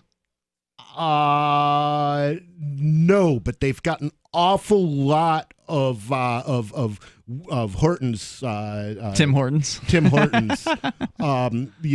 So you can throw some donuts all at they us and need coffee. to do is get their people all hyped up on coffee. They can't, though. Right now they're locked down in Canadian streets. I don't know if it's every province, but in somewhere, I forget which city it was. It may be Canada-wide. I don't know the details on the story, but they've got full-on lockdowns at nighttime with police rolling through the streets at as slow a pace as they can possibly drive, blaring their sirens. Oh, that's going to be great. Oh, really? Great. So you can't sleep either. Yeah. You can't go out and you can't sleep. Right. Yeah. Imagine, it's one thing to have a cop blow by your house at 80 miles an hour with a siren on. That's an inconvenience. But when they're literally going 5 to 10 miles an hour, you can walk faster or ride your bike faster than these cars going down the street and blaring sirens at God knows how late at night. There's video footage of this happening. If you're exhausted, you can't think straight the next day. Right. And if they continue to do it, you'll go Canadian crazy. Yeah, exactly. Yeah, so, it sounds like they're using psychological torture warfare to keep the population off their feet, unable to fight back. Mm-hmm. And, of course, this is why you don't give up your guns, because if they did that in New York City even, somebody would be taking pot shots at those cops. I don't know. New York City's been pretty cracked down upon, and there hasn't been much resistance there. They got a lot of gangs in New York that, they need their sleep too. Yeah. So if you want to comment, you can, 603-283-6160. You can bring up whatever you want, and I did mention the Yelp feature. That's in the news here, where Yelp is now giving people a way to scold local businesses from a place of moral superiority, according to RT.com, launching a feedback feature to reflect how well a business is enforcing social distancing, face coverings, and other COVID-19 rules. So if you needed a reason to uninstall Yelp, there's a good one. I uninstalled Yelp a long time ago. Yeah. Well, I found out that Yelp, apparently what they do is they go around to businesses. They've got like local salespeople, or they make phone calls or whatever. Somehow they target local businesses, and they say, hey, we saw that you got all these reviews here on Yelp. How'd you like to be able to remove the bad ones that you don't like? And they, what business, wouldn't want to be able to have that control. So they sell the subscription to the business based on that, you'll be able to be moderating your own business's comments if you just pay them per month or per year. And so or you can go on and move, delete things that you don't like. That's what I've heard. That sounds very much like extortion to me. Right? It really does. It's slimy. It is. Yeah. And I don't know what all the other perks are. I imagine, you get more pictures or whatever. There's probably other benefits. They sell you this whole package of you're a Yelp subscriber at that point. I imagine your results come up higher up on the list and things like that. I'll bet Bank of America would love to remove my review of them. Imagine, though, paying Yelp all this time, giving them every year, every month their subscription fee to be in their preferred class of services, and then they turn on an option that allows the users to basically snitch you out on the platform. I wonder if you could turn that off. You can delete those too. Yeah, that's what I'm saying. Can you just say, we don't want that feature on ours? That's a good question. I don't know about that. That would be a good selling point for them. Yeah. Anyway, I uninstalled it after I learned that they allow people to just go in and delete bad reviews. Mm-hmm. I mean, I can understand why in some cases that would be beneficial, because how do you prove the person actually went and purchased a thing and they're not just a hater? So, but on the other hand, I do understand there's some value in having, uninterrupted reviews or unmolested reviews there. Yeah, so. And, generally that's why averages are kind of better than reviews, because every business is going to have some haters, and every business is going to have some lovers, and the proportion of each might tell you something, unless they're able to go in and cook the books like this. Multiple logged-in users must agree on whether social distancing and mask wearing are being enforced for those evaluations to appear on a business's page. Yelp said that they've got a system in place to stop potential misuse of the feature, at least so they believe. But nonetheless, the feature exists. Very concerned about that. Yeah, but nonetheless, the feature exists, and it basically allows people to snitch on businesses. And how much time do you have to be like, oh, okay, well, I went in here and I didn't have to wear, or they didn't wear a mask. I need to go on to Yelp and go and do that. Give me a moment. They're busybodies. Yeah, that's exactly what they do with their time. Yeah, that's it's what they're interested in. Like the old ladies who used to stare out the window with their binoculars, and oh, this one's having a visitor at You've lunch, gone past the house twice. Yeah, the postman knocked twice. Our number 603-283-6160. If you want to join us here, coming up, we can talk about the Bitcoin. Is it dead? According to one article. And then you've got a guy who's a gold bug who's on the attack, calling Bitcoin fool's gold. Yeah. So I bet if you've listened before, you can probably guess who it is. There's more coming up here in moments. It's 603-283-6160 here on Free Talk Live. On Free Talk Live, we're bringing people to the ideas of liberty every day. From wrestling superstars like Glenn Jacobs. You guys really are having an impact, I believe. Like I said, a lot of where I am now is due to listening to Free Talk Live. You changed my mind on some very important issues years ago. To random people tuning in on the radio. I was kind of stuck in the left-right paradigm. I heard your show by chance on a Saturday night. From there, I went on, joined the Free State Project, and become an amplifier. So, I mean, that's really the reason why I amp, is because I know that if it wasn't for you guys being on as many stations as you are, I never would have found the ideas of liberty. Your amp will directly change more lives by getting Free Talk Live in front of people looking for talk radio online and on the air. When you amp Free Talk Live, you get perks like access to the AMP-only Facebook group and AMP podcast. Visit amp.freetalklive.com. I'm grateful to have heard from some of our satellite listeners recently. I appreciate knowing that people are out there who like what we do and are willing to support it financially. LRN.FM's free-to-air satellite feeds blanket most of 2 continents. It was my goal to put our channel there so people without internet could receive our programs and feed pirate radio stations. We started a fundraiser on Patreon a few years ago to back the satellite channels. I recently announced that I was considering canceling the feeds, and donations increased from 15% to 20% of our costs, which are around $1,000 per month. That's a good start, and to incentivize more contributions, the Shire Free Church will be matching every dollar. Can we reach $500 per month? With your help, we can. You can join our satellite fundraiser for just $2 a month at fund.lrn.fm. If we raise enough to keep both of the channels on the air, awesome. If we raise more, I'll add more channels. If not, we can shut them down and go internet only. It's up to you. Thank you for your support. fund.lrn.fm. My name is Jacob Hornberger. I'm president of the Future of Freedom Foundation, which Congressman Ron Paul awarded for having an outstanding freedom website. Write us at fff@fff.org, and we'll send you a free 3-month subscription to our monthly journal of libertarian essays and our booklet, Economic Liberty in the Constitution, which George Mason University economics professor Walter Williams praised in a recent column. That's fff@fff.org. Some of you asked, and now we've delivered. LRN.FM's live Keene, New Hampshire studio shows are now streamed in HD on Twitch. Visit our channel at twitch.lrn.fm and give it a follow. If you have Amazon Prime, you get 1 free subscription on Twitch. If you use it on our channel, Twitch will give LRN.FM a monthly piece of your Prime subscription cost. So please watch, follow, share, and subscribe to twitch.lrn.fm. That's twitch.lrn.fm. The Free State Project has reached its goal of 20,000 liberty lovers who've pledged to move to New Hampshire and get active to achieve liberty in our lifetime. Perhaps you're trying to figure out what part of New Hampshire should be your destination.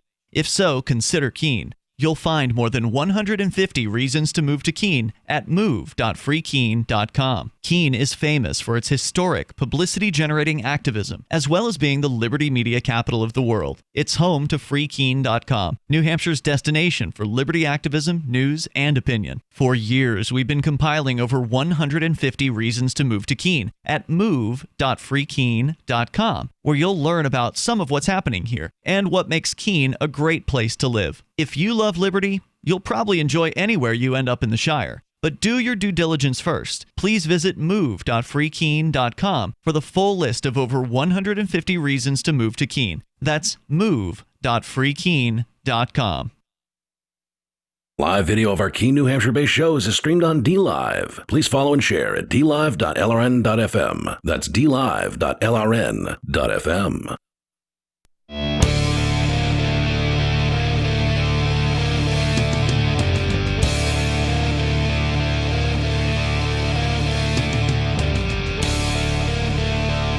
This is Free Talk Live. You can reach us here at 603-283-6160. That's 603-283-6160. And in the studio with you tonight, you've got Ian. Nobody. And Angie. We've been talking about the United States splitting up, talking about independence, talking about over the last week at least, and of course, years, but certainly in the last week, decentralized options for social media and communicating online. There's been big news recently that people have been leaving some of the big tech platforms and going to the lesser tech platforms like Telegram and Signal. Right now, Signal is the #1 most downloaded app on the Google App Store. Nice. Telegram is the #2 most downloaded app. And meanwhile, I'm told that Facebook and Twitter combined have lost $51 billion in market cap. All right. Yeah. Good. Glad to hear that. Although they'll probably get more than that from the CIA. Yeah, it could be. But it's a time of change, and people out there, they need options. So we are huge fans of decentralization here on Free Talk Live. I announced the other day on the Free Talk Live website, sent it out via an email alert, that we're doubling down on decentralization here on Free Talk Live. We've already had certain things that were self-hosted, and it's hard to really call a self-hosted thing decentralized, but when it's federated, I think you can get away with calling it more decentralized. I would call that polycentric, Mm-hmm. and polycentric is a big improvement over monocentric. Mm-hmm. Many centers. But, yeah. But at the same time, I'm looking forward to the day when the line between client and server is raised. Blurred. And basically everybody who's running the client has a server on their system that's gathering up the content in the background, because then it's unstoppable. Yep, without stopping everybody. Yeah, and we're not there yet, but these things like Mastodon are a good middle ground, or Matrix. Mastodon is a Twitter clone that is available free. It's open source, so anyone who's got the chops, computer, tech-wise, can install this on a Linux server, and you can have your own social media platform. So we did that this weekend and launched it a couple of days ago at social.freetalklive.com. So you can go there and you can sign up, and it's not a big tech platform. It's run on our servers, so we're the ones who are in charge of it, which means we don't really want to be in charge of anything because we're libertarian types. So don't give us a reason to, and you won't lose your account, right? Like if you're not a problem, we want to leave you alone. And basically. if you do, there's 1,000 other places you can go. Right. And one of the nice things about about Mastodon is, for example, I had my account on a server called Liberdon. Yep. And I was able to move my account from Liberdon to the new Free Talk Live system. Oh, good. And all of my subscribers were unsubscribed from my Liberdon and resubscribed to my Free Talk Live account. I also did that, although you don't have to. You could have left them both going if you wanted to. And you can always reactivate the old account later on if you need to. I mean, maybe you guys will get mad at me sometimes. Say, we don't want that nobody on our account. Well, that's fine. I'll go back where I came from. Yeah. Right, and you can download your data as well from the site too, so you can keep a copy of it if need be, which is nice. Very nice. So check out social.freetalklive.com. Also, Liberdon.com is a great site too, and they were the original. They were the original. They've had a lot of success over there, but I figured, you know what? Now we can have two. I think now we can have. There's room for two at least, maybe more. There can be only one. Yeah. Well, initially I thought, okay, this is cool. We don't need to see more than one, and one was good enough. But now with all the attacks on freedom of speech, I feel like the more the merrier at this point. Yeah, because it would be very difficult to deplatform us. We're not using AWS. We're not using any of the big boy tech services. We do. I'm not going to say where it is, but there are backups available already for Free Talk Live. So if the host, which is outside of the United States, if the host does decide to mess with us, we're ready to roll. As far as just within a matter of hours, we'll be back up and running somewhere else. Nice. So we have a plan in place for that sort of thing. And is the data regularly being copied over to those backups? Oh, yeah. So it's going to come up hot? Yeah. Nice. Yeah, Good. Yep, so check that out, social.freetalklive.com. But that whole decentralizing thing also includes not just your social media, but also your money and being able to take, and this comes back around to what we talked about in the first hour, where the government gang can just swoop into your bank account and take it all out, take it all away. And then what do? Well, if you've got cryptocurrency, you just go to your crypto because they can't touch that. They don't have access to your Bitcoin or Dash or Bitcoin Cash or whatever various Monero, whatever cryptocurrencies. The Monero, they can't even see how much you have. But speaking of Monero, there is an alarming development on that front, which is I got an email from Bittrex. That's my that's your exchange. That's my exchange, telling me that they were delisting Monero and Dash. And some other coins, and this is alarming because they've delisted a lot of coins over quote unquote years, privacy coins, but they've been nothing coins. They've been crap coins. Right. They weren't getting trades. It was not worth having. There wasn't enough business to justify having them. But these are some of the biggest coins out there. These are like within the top 10 of market cap, as I understand. No, Monero is not in the top 10. It's probably like 12 or 13, and Dash has dropped to like 30. Really? Yeah. So did they give you a reason? Because of privacy. They're private. They're taking down all the privacy coins off their system. They did not say that, but that was what I noticed. Although I didn't even know Dash was a privacy coin. Well, now that's an interesting thing. So Dash is like the weakest of weak privacy coins. They built in a Bitcoin mixer, basically. So there's a Dash mixer that people can use, and they called it Private Send. But the interesting thing was Dash, actually, after Bittrex did this, they posted on their Twitter account that, we're just as private as Bitcoin, which is to say we're not private. Dash isn't a privacy coin. So now they're saying they're not a privacy coin, whereas before, for years, they were saying they were a privacy coin. In fact, you can still go on their website, and it says there's a private option. True now. What do you mean? What they're saying is true now, because when they said they were a private coin, I don't see them as a privacy coin. Even having a mixer built in, a mixer doesn't make you a privacy coin. What makes you a privacy coin? I would say either zero information proofs and that's beyond what I can explain technically. Yeah. Okay. But basically, if people can look at the blockchain and see how much you have, which they can on Dash, then it's not a privacy. Okay. Oh, I agree with you. Like when you're looking at what Dash did for privacy, you got to remember this stuff was 2014 or 2015 when they didn't have Monero. They didn't have I forget what year Monero came out. It was like 2015 or something like that. But basically, it was the earliest of early attempts at quote unquote privacy. So at the time, it was what they could do. And they never did anything else to make it any more private. It was originally called Darkcoin when it first came out, and then they renamed it because the whole privacy thing made it sound, darknetty and made it sound bad, and so they renamed to Dash. What's bad about the Darknet? The Darknet rocks. Oh, I agree with you, but we weren't in charge of Dash, unfortunately, so they made that decision, and they did that renaming. But for years, they marketed the quote unquote private send which is this built-in mixer with Dash. And then as soon as Bittrex takes him down for being a privacy coin, that's when they went crying to Twitter and said, "Oh no, we're not a privacy coin. We don't have any privacy at all." But it still says it on their website. So there's two sort of conflicting opinions coming out of Dash, and it's kind of embarrassing for him, honestly. Yeah, that is a little bit. So I don't know. I'm thinking I actually see the price of Monero falling on Bittrex because, a lot of people aren't prepared to take their money off Bittrex. They don't know what to do with it.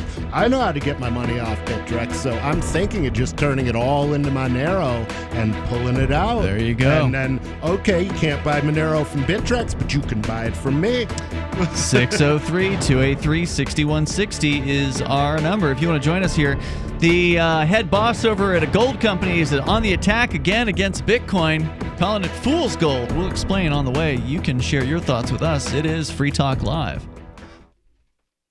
This is Michael Dean from the Freedom Fiends. I've run websites since 1996 and have used over a dozen web hosts in that time. AgristHosting.com is the only one that hasn't broken my heart. Agrist Hosting's uptime and service is stellar, and their DDoS mitigation is the best I've seen. That's important because if you tell the truth in this world, you'll ruffle feathers. And some people will try dirty tricks to silence your voice. No matter what the haters hit us with, Agrist Hosting keeps our websites online. If you have a mission-critical commercial presence or a world-changing activism site, you cannot tolerate any skullduggery. So go with AgristHosting.com. Have a WordPress or blog site, but you're not satisfied with performance or uptime? Or just want raw hosting? Want to pay with Bitcoin? Agrist Hosting specializes in high-performance hosting with personalized service. Go to AgristHosting.com and click on the button that says Get Hosted. That's AgristHosting.com. Bitcoin.com has launched a trading platform at local.bitcoin.com, allowing you to buy or sell Bitcoin Cash via dozens of payment methods like PayPal, Venmo, bank deposit, remittances, or meeting in person with cash. There are no ID requirements to sign up for and use the site, and all communications between buyers and sellers are encrypted. Finally, a global trading platform that respects your privacy. Visit local.bitcoin.com to get started trading Bitcoin Cash. local.bitcoin.com. So you've heard all 3 hours of the latest episode of Free Talk Live, and you're still hungry for liberty-oriented audio content? Did you know that we have another 24/7 audio stream at LRN.FM? The Liberty Radio Network airs the latest episodes of some of the best liberty-oriented podcasts on the internet around the clock. In addition to recorded content, you'll also hear live shows like Free Talk Live, originating from our Keene, New Hampshire studio. So listen anytime at LRN.FM. That's LRN.FM. We have some good news. The indictments against Ross Ulbricht in the District of Maryland were dismissed with prejudice, meaning they can never be refiled. This is especially good because those indictments contain the only charge ever made that Ross engaged in murder for hire. This was a serious allegation that Ross Ulbricht denies. It was never prosecuted or ruled on by a jury, but was trumpeted by the federal government and the media as if it were proven fact. The Maryland court held these indictments for almost 5 years, poisoning Ross's case and leaving him under a cloud of unproven allegations. As explained in Ross's appeal to the Supreme Court, the fact that the judge used these allegations to give Ross a draconian sentence of double life without parole violated his Sixth Amendment right to a jury trial. Judges are required to issue sentences based on convictions decided by a jury, not unproven allegations never even charged at trial. Although this is a positive development, the dropped indictment will not set Ross free. Now, a presidential pardon is Ross's only hope of freedom. Sign the petition at freeross.org. freeross.org. If you want to know the latest about Free Talk Live before we go on the air, all you need to decide is how you want it delivered. It's your choice. Visit news.freetalklive.com to receive our usually weekly news updates by email. Plus, we have a Twitter account at twitter.freetalklive.com, and you can follow us on the decentralized Mastodon platform at toot.freetalklive.com. So please follow us at toot.freetalklive.com and sign up for our emails at news.freetalklive.com. Is oral health important to you? If you don't like your own teeth, fresh breath, or kissing people, then by all means stop listening. Several years ago, I met Jessica Armand, founder and CEO of My Magic Mud, and I became passionate about the product that she created and never want to live without it. It's clinically proven to whiten teeth, but I find it does much more. They want you to love My Magic Mud as much as I do, so they're giving you a money-back guarantee plus 20% off. Go to mymagicmud.com and use coupon code FTL20 at checkout. mymagicmud.com, FTL20. You're listening to the best liberty-oriented audio streamed around the clock, on the air, and online. This is the Liberty Radio Network at LRN.FM.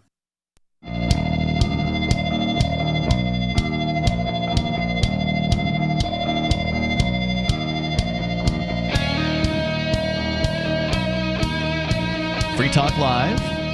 You may dial in if you want to join us. The number is 603-283-6160. Overarching theme over the last several shows has been decentralized solutions for social media. There's a lot of people out there that are looking for options. Some people are leaving platforms like Facebook and Twitter, these big tech mega corporate giants, and going to lesser corporate giants like Telegram or Signal, which is definitely an improvement. But there are other things that you might want to consider, like the Matrix server that we run. So if you want to do chatting with people, the Matrix system is a federated system, meaning that there are different servers around the world that are connected to one another, but they're also not related in any other way. Like, they're run by different people who don't know one another, but yet they're all connected together in this, what they call, federated system. And so we have one of those servers. You can go to chat.lrn.fm and get step-by-step instructions on how to join that. Mm-hmm. So also, as we discussed, cryptocurrency is a way to decentralize the idea of money and the power of money into the hands of individuals. And that is something that has been going on now for a dozen years. Bitcoin turned 12 just last week. So kudos to Bitcoin for being such an amazing success over the last 12 years, having gone up as high as $42,000 in just the last, I think the last week it hit 42 grand.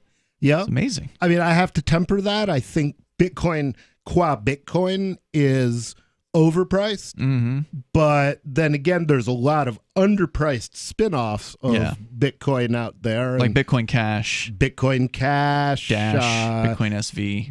BSV, Dash. There's a lot of them out there. Monero. Well, Monero is actually not a spin-off. In that Monero was actually created sort of from scratch, basically. Yeah, but conceptually, it's still a spin-off. The concept of the blockchain. That's true, but they didn't use the Bitcoin code, is what I mean. So Monero's, most of these other cryptos that are not Bitcoin are originally based off of Bitcoin, meaning somebody took the Bitcoin code, copied it, changed some things, and then launched this new thing, whether it be Dash or a bazillion of these other ones. There's thousands of them. But Monero started as its own thing. In fact, it was also created by an anonymous person, and no one knows who created Monero. So Bitcoin was created by an anonymous person calling themselves Satoshi Nakamoto. I forget the name of the Monero programmer. Do you know offhand who it was? The name that nobody knows? Well, there's a name. There's a pseudonym. Well, you're nobody. I do not know the pseudonym. Yeah. Maybe nobody did it. I hope so. So Bitcoin has constantly been attacked over its 12-year history. There's a headline here from marker.medium.com written by James Surowiecki, and it's titled, "The Bitcoin Dream is Dead. Bitcoin's recent 25% plunge illustrates why it will never be a true currency." Hasn't it already retraced that? It has. Yep. Okay.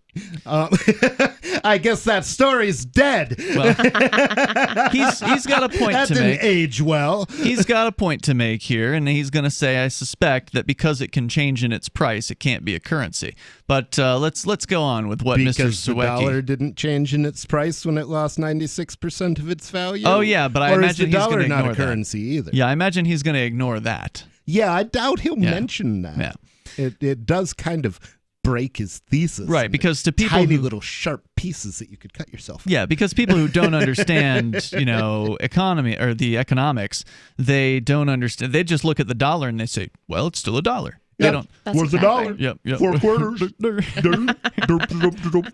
Well, it used to be, for those who don't know, that the dollar had a fixed price in gold. It had a fixed price in gold right up until I believe it was FDR's reign. It even passed the creation of the Federal Reserve. Right. It had a fixed price in gold where you could redeem it for something like 1/20th of an ounce of gold.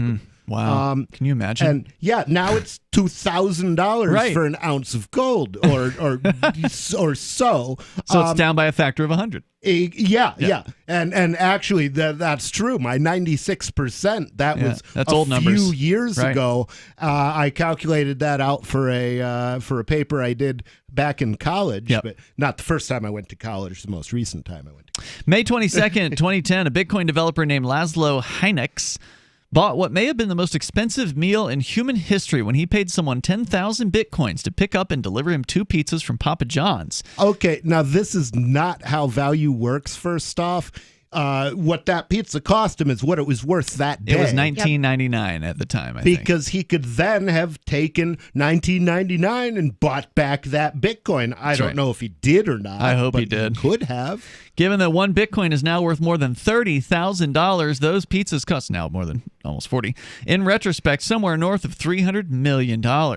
Nowadays, of course, no one would think of shelling out Bitcoin for something as mundane as pizza without first... Well, not BTC, but I think we should call that Bitcoin Classic.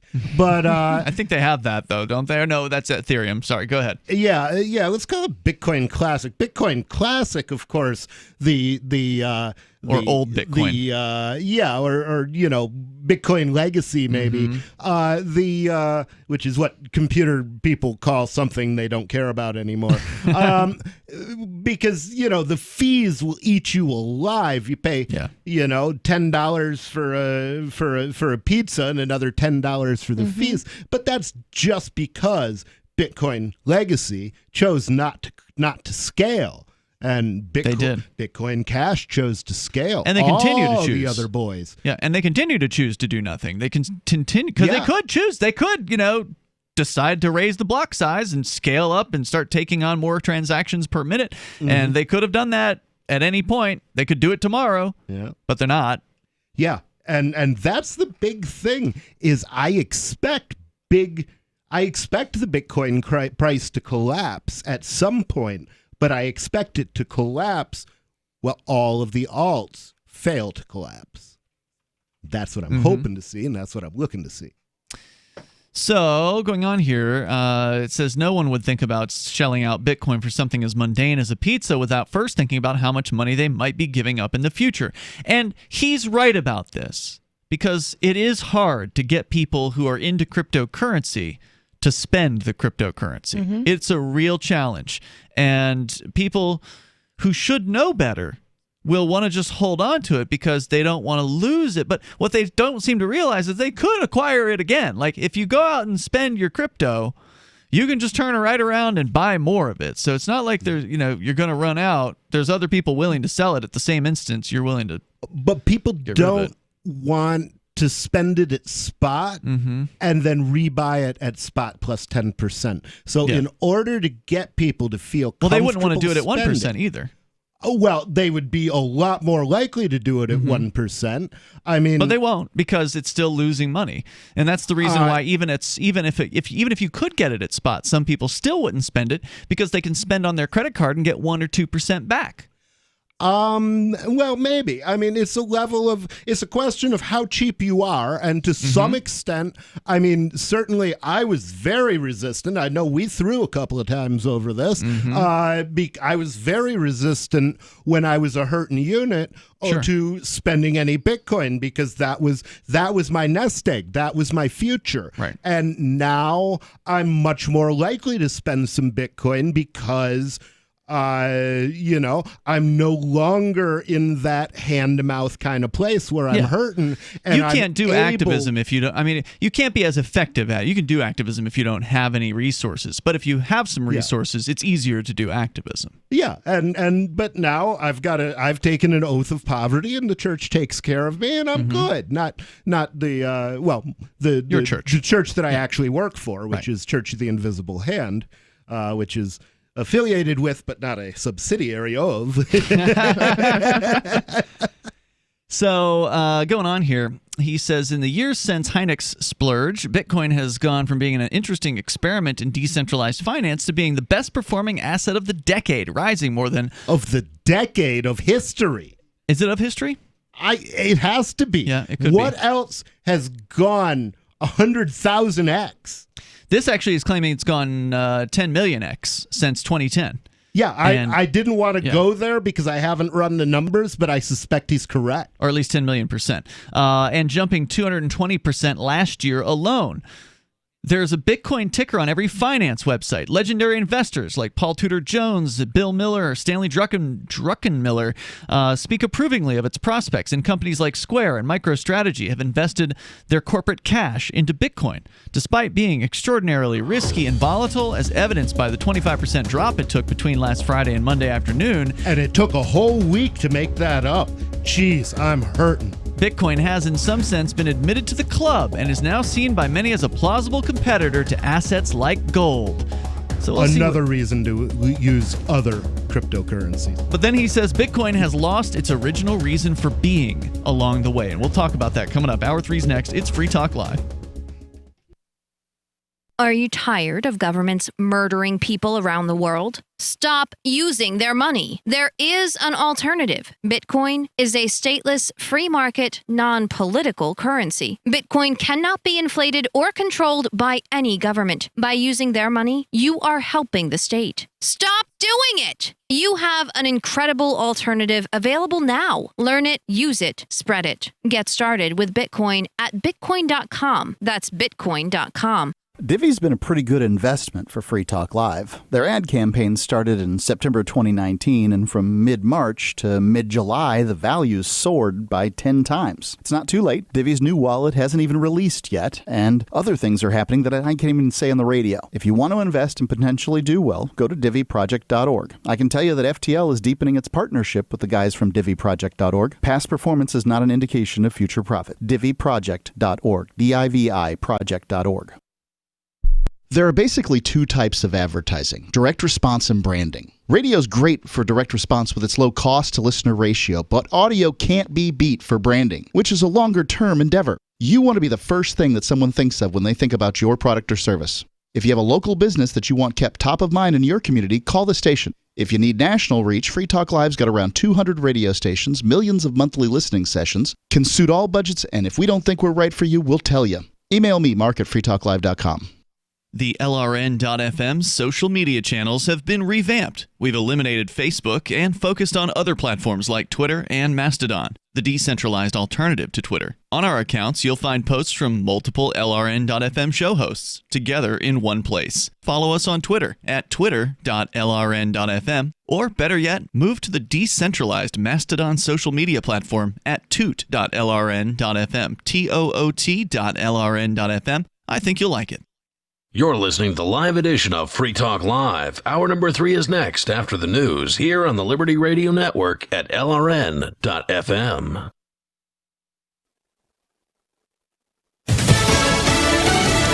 Stemming the virus and steadying the economy. I'm Lisa Lacera, Fox News. The crisis of deep human suffering is in plain sight, and there's no time to waste. We have to act, and we have to act now. President-elect Joe Biden outlining what he's calling his American Rescue Plan. The $1.9 trillion package would include help for individuals and families, as well as state and local governments hit hard by the pandemic. Our rescue and recovery plan is a path forward with both seriousness of purpose and a clear plan, with transparency and accountability, with a call for unity that is equally necessary. He's calling for an additional $1,400 stimulus for most Americans on top of the $600 Congress passed last month. And he says he also wants to put a system in place where 100 million doses of COVID-19 vaccine would be administered in his first 100 days in office. Details of that are expected to be announced tomorrow. House Speaker Nancy Pelosi and Senate Democratic leader Chuck Schumer said Congress would get right to work on the stimulus package. In a joint statement, they said they will work together get President-elect Biden's vision into legislation that will pass both chambers. With less than a week until the inauguration, security has been beefed up. FBI Director Christopher Wray says they're tracking calls for what he called potential armed protests, saying some of the talk may be aspirational, but he We're says concerned about the potential for violence at multiple protests and rallies planned here in D.C. and at state capitol buildings around the country in the days to come that could bring armed individuals within close proximity to government buildings and officials. And he says the FBI has arrested more than 100 people since the riot at the Capitol. America is listening to Fox News. Going to Fox. Why are you still going to the post office? Do it all online with Stamps.com. Avoid trips to the post office, print postage, send invoices, letters, or packages, and schedule pickups right from your home or office, 24/7. Get close to 10% off first-class stamps, up to 40% off priority mail, and up to 62% off UPS shipping rates. Go to Stamps.com, click on the microphone, and enter code FOX for a 4-week trial plus free postage and a digital scale. Stamps.com, code FOX. Newspodcasts.com. An eye-opening claim about the timing of the coronavirus pandemic from an outgoing member of the Trump administration. Health and Human Services Secretary Alex Azar said the first inkling they got of a new virus causing widespread cases of respiratory problems in the People's Republic of China came in late December of 2019. Not through that country's official channels, as required under the international health regulations, but through media monitoring that we do, as well as through a notification from Taiwan's Economic and Cultural Office here in the United States. Telling the Heritage Foundation China wouldn't admit to the virus presence for a number of days after the U.S. government only this month officially recognized Taiwan and offered full diplomatic relations. Eben Brown, Fox News. City of Chicago opening 6 mass vaccination sites that officials say will deliver about 25,000 shots once they're fully operational. The leader of the Catholic Church and his predecessor protecting themselves against COVID-19. The Vatican says Pope Francis received the first shot of the Pfizer coronavirus vaccine on Thursday. The 84-year-old Pope and the 93-year-old former Pope Benedict receiving their jabs as part of a Vatican vaccination program that began on Wednesday. The pontiff, who turned 84 in December, is considered high risk. He's missing part of one lung since a surgery in his 20s. Francis has been social distancing, limiting public appearances to avoid gatherings, but has appeared before crowds without a face mask. The Pope said this past weekend it's your moral duty to get the vaccine. The Vatican says it has had at least. Join liberty-minded voluntarists, anarchists, and libertarians from June 28th through July 4th for ForkFest 2021 at Rogers Campground in the beautiful White Mountains of New Hampshire. ForkFest happens the week after the Porcupine Freedom Festival, and ForkFest is decentralized, which means no one is in charge. That also means there's no ticket cost. Just reserve your camping, RV site, or motel room with Rogers Campground for June 28th through July 4th. Where better to celebrate Independence Day than around other freedom-loving activists in the Shire? You can relax and enjoy the camaraderie of like-minded people, or you can create whatever experience or event you'd like others to have.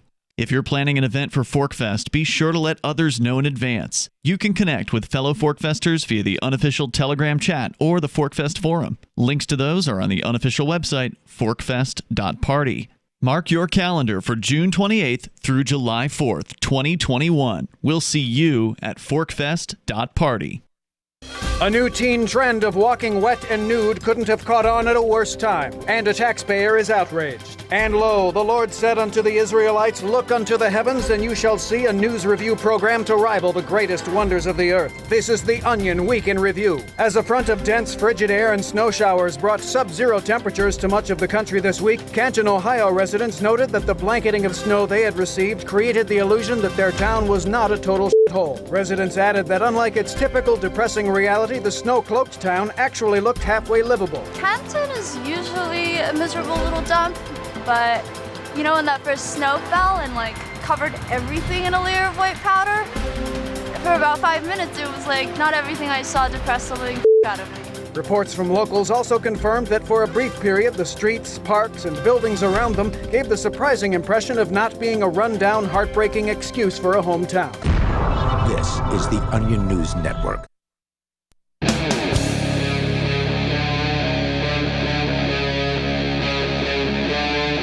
Free Talk Live.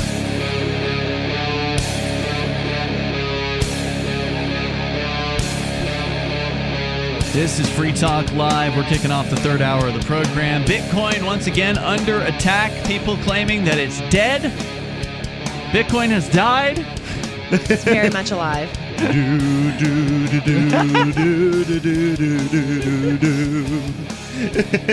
Yeah. 603-283-6160. I just love pulling these stories out when they happen, because they do happen again and again, and it's fun to always bring up the same old stories. Even though it's new, this is freshly written. It's once again trotting out the same old excuses about why Bitcoin is so bad. They say that it can never be a true currency because it's volatile, and we'll get into it here a little bit further. Wow. Well, I'd rather have a currency that goes up and down than one that just goes down.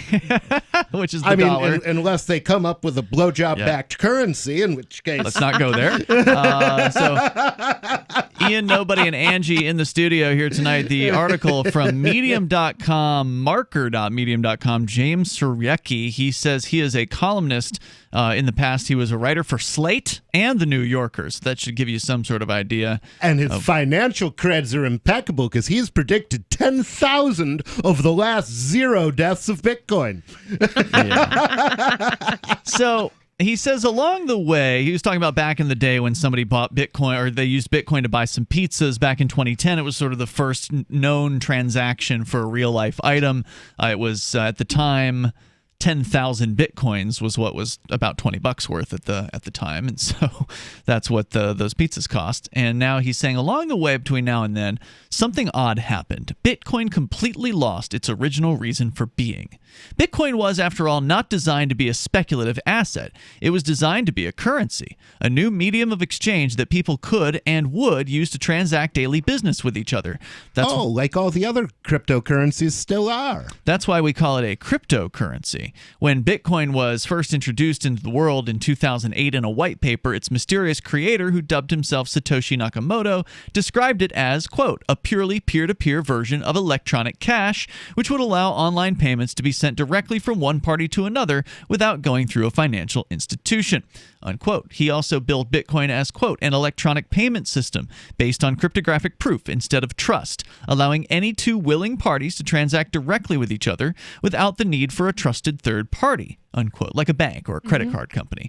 And that's all true. That's, it's all there in the Bitcoin white paper, which does describe it as electronic cash. And indeed, that's one of your complaints, Nobody, about Bitcoin, the original BTC Bitcoin, is that it's not very useful these days as an electronic cash. So to that point, he's correct. You've got a big pile of money. Yeah. And to that he's correct. And if he's going to come in and chime in about all the other cryptocurrencies that are doing just fine and have fees that are a fraction of a penny, then I'll take back every nasty thing I said about it. I expect he's going to completely ignore all of the other cryptocurrencies. Isn't it funny how the mainstream media always seems to ignore all of the currencies that haven't been sabotaged? Yeah, right. And the sabotage is an interesting thing about Bitcoin. Like, why did this happen? Well, there's some theories out there about that. Why did Bitcoin, this electronic cash, which for years was very cheap to spend. It was less than a cent in a lot of cases, or at 1 cent worth of Bitcoin to send transactions of up to, hundreds of thousands of dollars. I mean, it didn't matter what the amount of the transaction was. What Bitcoin was based on as far as the fees were concerned was the size of the transaction, meaning the size in bytes, how much computer data was being transacted. And even with a large transaction in bytes, it was still a very, very small price. But what happened was the Bitcoin network got full of transactions because it got popular, and they never scaled it up to where it could handle more than, 3 transactions a second or something like that? Is it 7 a second? Very, very small number of transactions. So, that was the thing that made me scoff. I remember when you first told me about Bitcoin, and I said, how much bandwidth can it handle? And you said 7 transactions a second. What's that? Visa handles 10,000 times that. They do. What is it? It's a starting point. It was a starting point. It was. And unfortunately, they're frozen. The amazing thing about a dancing bear isn't how well it dances, it's that it dances How at all. hard would it be for them to do that? Not hard at all. They have to change one variable. They have to change the block size from 1 megabyte to 8 or 32 or whatever number. And they have want it a to be. good reasoning, I'm assuming? Well, that's where the conspiracy comes into play. So Bitcoin became popular, and it started to attract the attention of the old money people, like MasterCard and people like that, who are threatened by the existence of cryptocurrencies like Bitcoin. Because we can do their job way better than they can. They have to charge 3% to be profitable. And, Bitcoin Cash can do it at a fraction of a penny. Right. So what happened, apparently, now this is a conspiracy theory, but there's evidence for it, okay? So it's not like the conspiracy part is that they want to take down Bitcoin. The facts are that MasterCard and other big, banker types are investors in something called the Digital Currency Group, or DCG. DCG is an investor in a company called Blockstream. Blockstream started to pay the Bitcoin developers, a lot of them, not all of them, because it's an open source project, so they don't pay them all, but they pay some of the key developers of Bitcoin, and they started doing this, 2016 or somewhere in that range? So at some point, this sort of decentralized project took on a little more of a centralized feel because they started to pay these developers, this Blockstream company, which is funded by people like MasterCard. And like big banks like AXA, which is one of the largest European international banks out there. So there's big banker money that's going into the development of Bitcoin now. So if that's not a corrupting influence on Bitcoin, I don't know what is. So is it due to the behest of these big bankers that they're trying to strangle Bitcoin in the cradle, so to speak here, not allow it to grow, and serve the people that it could be serving? Because right now it's really lagged. It's really slow. The fees are insane, and all they got to do is change that one thing, but they won't do it. And there's another thing which is really fascinating, which is if you watch the mainstream media, there's only one coin they talk about. Bitcoin. They don't talk about the hundreds of coins that can do Bitcoin's job better than Bitcoin does it. I've seen Ethereum get some mainstream media coverage. Ethereum is the other exception. It's true. And Ethereum's also loaded up with transactions, and it's very expensive to transact on Ethereum as well. So is it true that the big bankers are, wielding their influence to try to strangle Bitcoin? And maybe they're just stupid and they think this is the best way to advance it. Yeah, I don't know. But then how did they get rich? So let me go on, though, with this guy's statement. So he's pointing out that Bitcoin isn't electronic cash anymore. And interesting, that's the way it's being marketed by the advocates of Bitcoin now. They don't talk about it as cash. They don't talk about it as currency. They talk about it as a store of value, which is what they call it. Doesn't make much sense because the value of Bitcoin is in its ability to process transactions. Indeed. And so securely and how safely. can you be a store of value without actually being the best in class at doing what you do, or even anywhere near the best in class?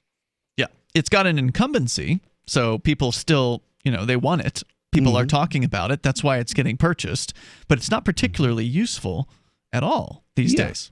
And the other thing is, a lot of the money that's forcing the price of Bitcoin up is coming in because it's the only coin that's attached to the futures market. If you've been involved in, or nearly the only coin, it's the only one I know of which is attached to the futures market. Now, the interesting thing about that is if you've been in precious metal for any time, one of the things that you've learned probably, if you have the sense that God gave a walnut, is that the futures market can be very easily manipulated. For example, you can't get physical delivery of silver or gold from the futures market most of the time because that would require them to tether the price to reality, and they don't want to do that. You had a question, Angie. I don't know if you've got time to I didn't know if it was hard to transfer Bitcoin into some other kind of currency. Not at all. It depends. And does it cost you quite a bit to do that? It depends. Only to send it. So we'll continue here in moments. 603-283-6160 is the number. You can join us on Free Talk Live. There are lots of ways to listen to Free Talk Live. Our podcast has been around since podcasts began, and now the FTL feed is loaded with content besides our full show archives. Did you know that we make it easy for you to customize your podcast subscriptions? We have different feeds, one that includes only our full shows, one with just the Daily Digest, and our main feed that includes everything. You decide what you listen to. It's quick and easy to customize your feeds at feeds.freetalklive.com. That's feeds.freetalklive.com. What if the United States and the Soviet Union had fought on land, sea, air, and the astral plane, struggled for dominion across parallel dimensions or on the surface of the moon? What wonders would have been unveiled? What terrors would have haunted mankind from those dark and dismal dimensions? Come closer, peer through a glass darkly, and discover the horrifying alternative visions of World War III from some of today's greatest minds in science fiction, fantasy, and horror. Weird World War III. Available now from Baen Books at baenbooks.com. Are you tired of governments murdering people around the world?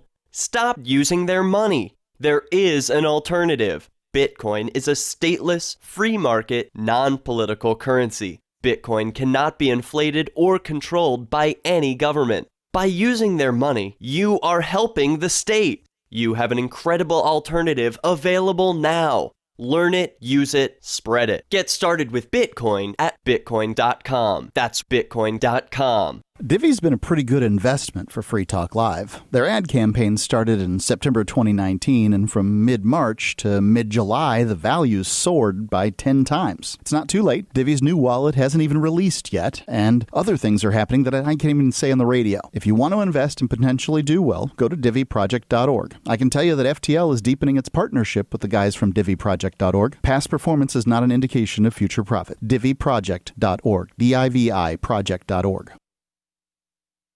The American Psychiatric Association has issued an alarming study warning that the nation's used car salesmen are going completely insane, and in some extreme cases, practically giving cars away. The APA traces the outbreak of widespread hysteria to an apparent overstock of high-quality late-model cars begging to be driven off the lot today. Some severe symptoms include delusions, manic exuberance, and a psychotic commitment to offer the lowest prices guaranteed. Victims' families are joining together to raise awareness of this serious psychological epidemic. The authorities found out how unbelievably low his prices were. They'd lock him up and throw away the key. You are not alone. Over half of America's used car salesmen are currently going bonkers. Car dealers suffering from this condition are prone to project their own disorders onto others. According to Mad Max, the Car Czar's website, you're out of your mind if you're not taking advantage of these low prices. This is the Onion News Network. What if you want to hear the latest episode of Free Talk Live, but all you have is your phone, you forgot to download our archive, and you have no data connection? You can call our Listen line at 641-793-0191. That's a long-distance number, so you may incur charges. If not, listen as long as you want. 641-793-0191. The Free Talk Live Listen line, 641-793-0191. Looking for a great real estate investment? Consider New Hampshire, which is ground zero for the Liberty Movement. Your first call should be to Mark Worden from Porcupine Real Estate. He's more than just a real estate agent. He's your New Hampshire concierge. Where are the best places to live? Do you want farm, city, the burbs, or forest? Do you want a duplex or multifamily building so that renters pay your mortgage? There are homes in all price ranges in New Hampshire, and Mark can help with financing too. Invest in liberty and property. Mark Worden can help. PorcupineRealEstate.com. Do you love Twitter? Make sure you favorite the LRN.FM Twitter account so you can receive our tweets at twitter.lrn.fm. That's twitter.lrn.fm.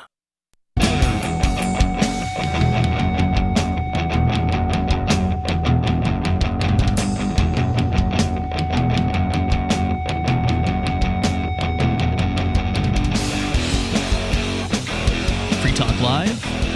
Open phones at 603-283-6160. You dial and bring up whatever you want. 603-283-6160. We're talking about another hit piece against Bitcoin. In fact, more than one. Peter Schiff is going to be on the attack as well. You've got that story, nobody, that you sent to me about calling Bitcoin fool's gold.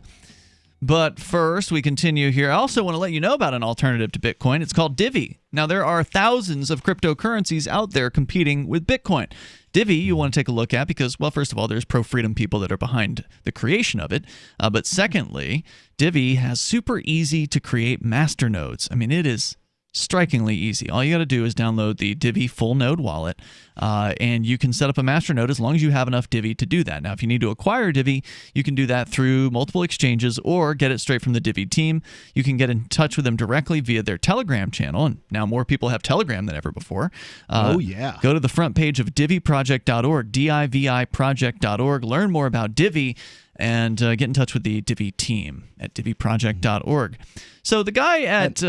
if you are one of those new people on Telegram, feel free to look up the Elect Nobody group that's on Telegram, or if you want to check out Freedom Cells and maybe form a local organization to work for freedom in your area, I suggest searching for that too. There's a lot out there on Telegram, but you got to go find it. It won't come jump up in your face. That's true.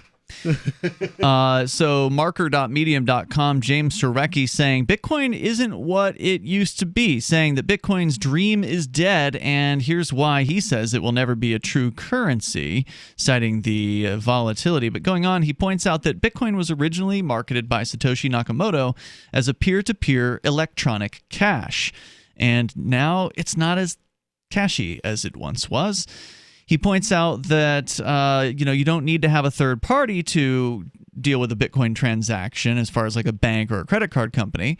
And that's exactly what the Bitcoin Pizza Guy was doing on that day in 2010, sending an electronic payment directly from himself to another person without any third party being involved. Now, we're ignoring the miners. Obviously, those are third parties, but they're part of a network and they're not sort of independent.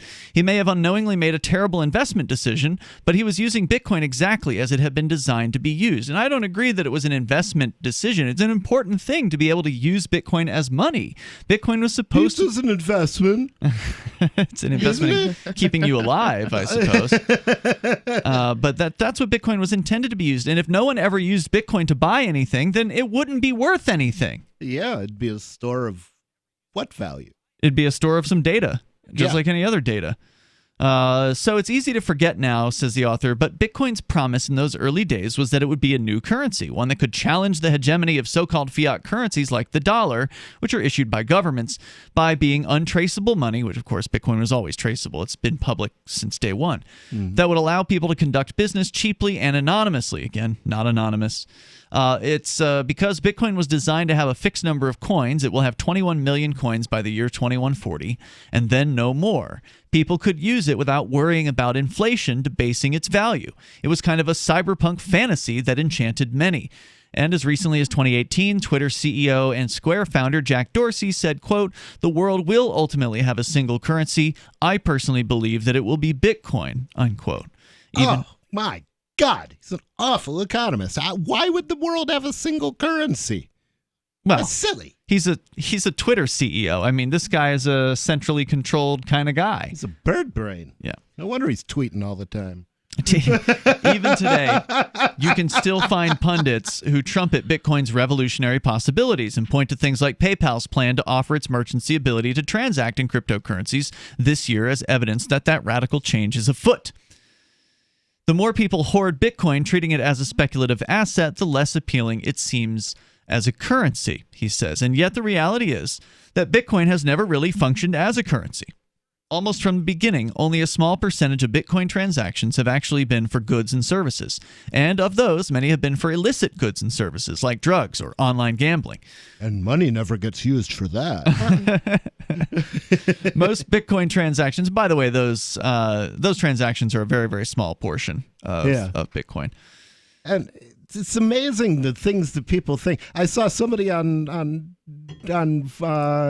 Facebook saying, well, Bitcoin isn't a good currency because I saw where it got stolen sometime. And I'm like, yeah, I heard the dollars have been stolen a couple of times too. It must be a bad currency. Even if you don't include the times the government stole it from you. Oh, There's God. other times. And the constant theft of its value. Right.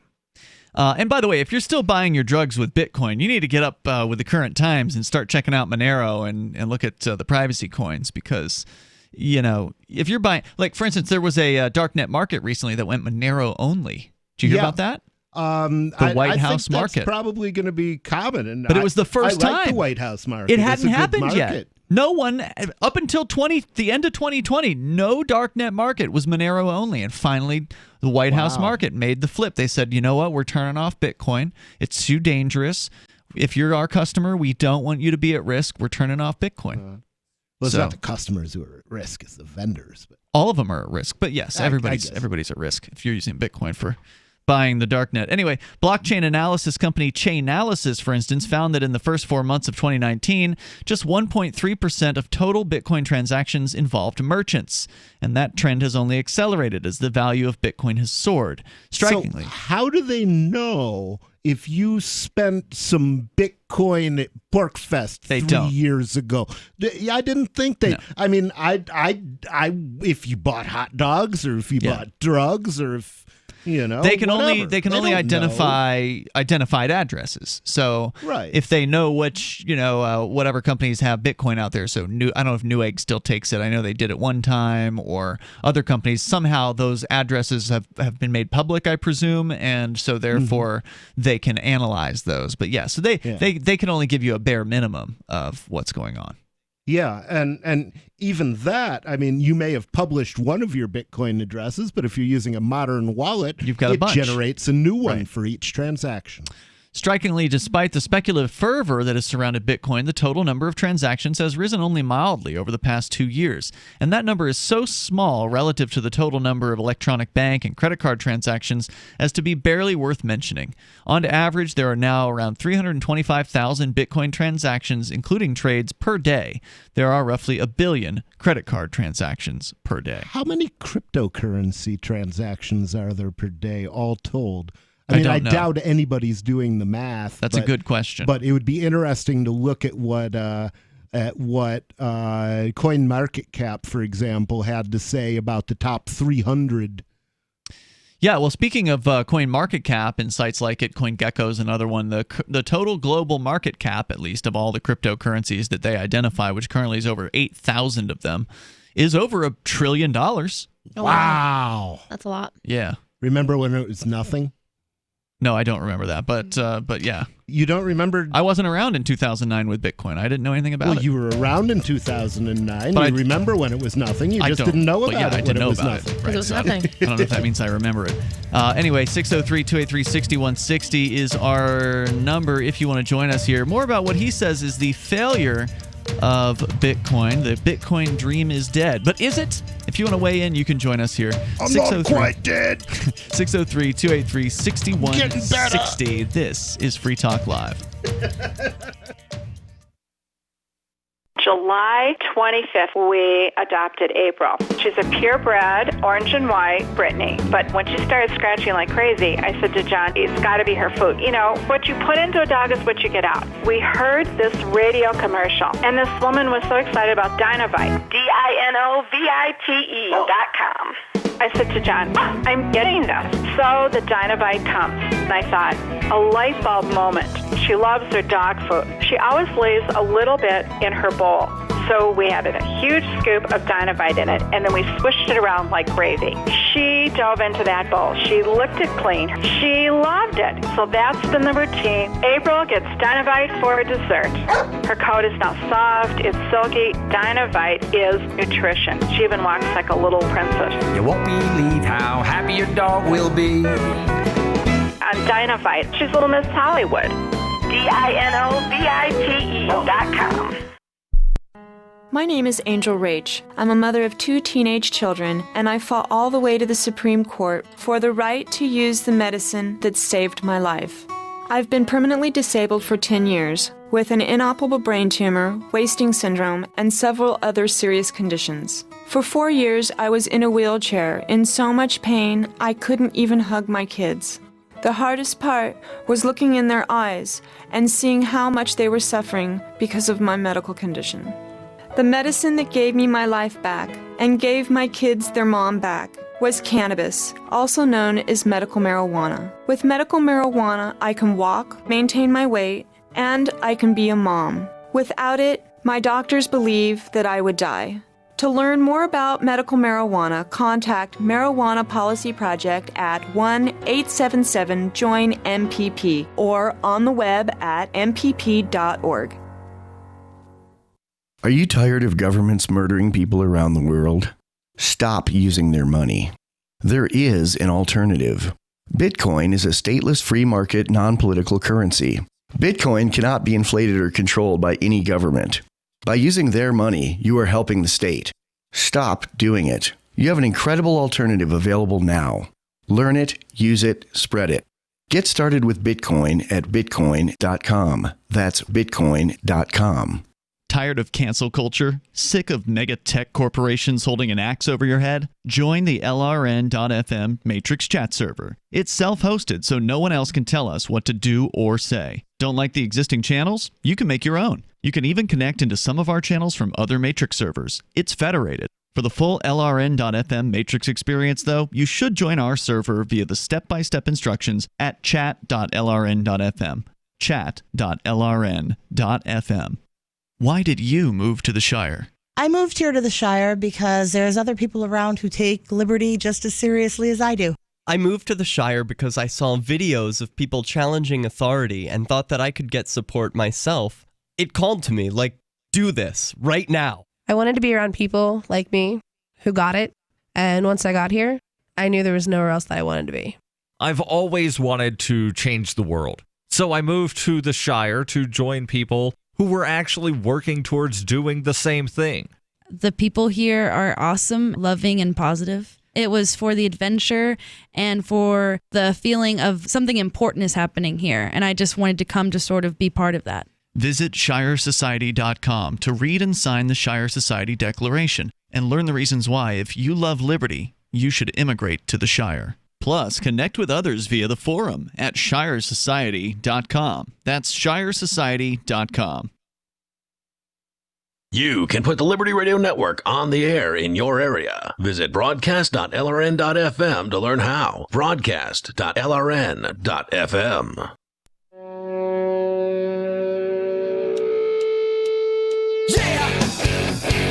It's Free Talk Live.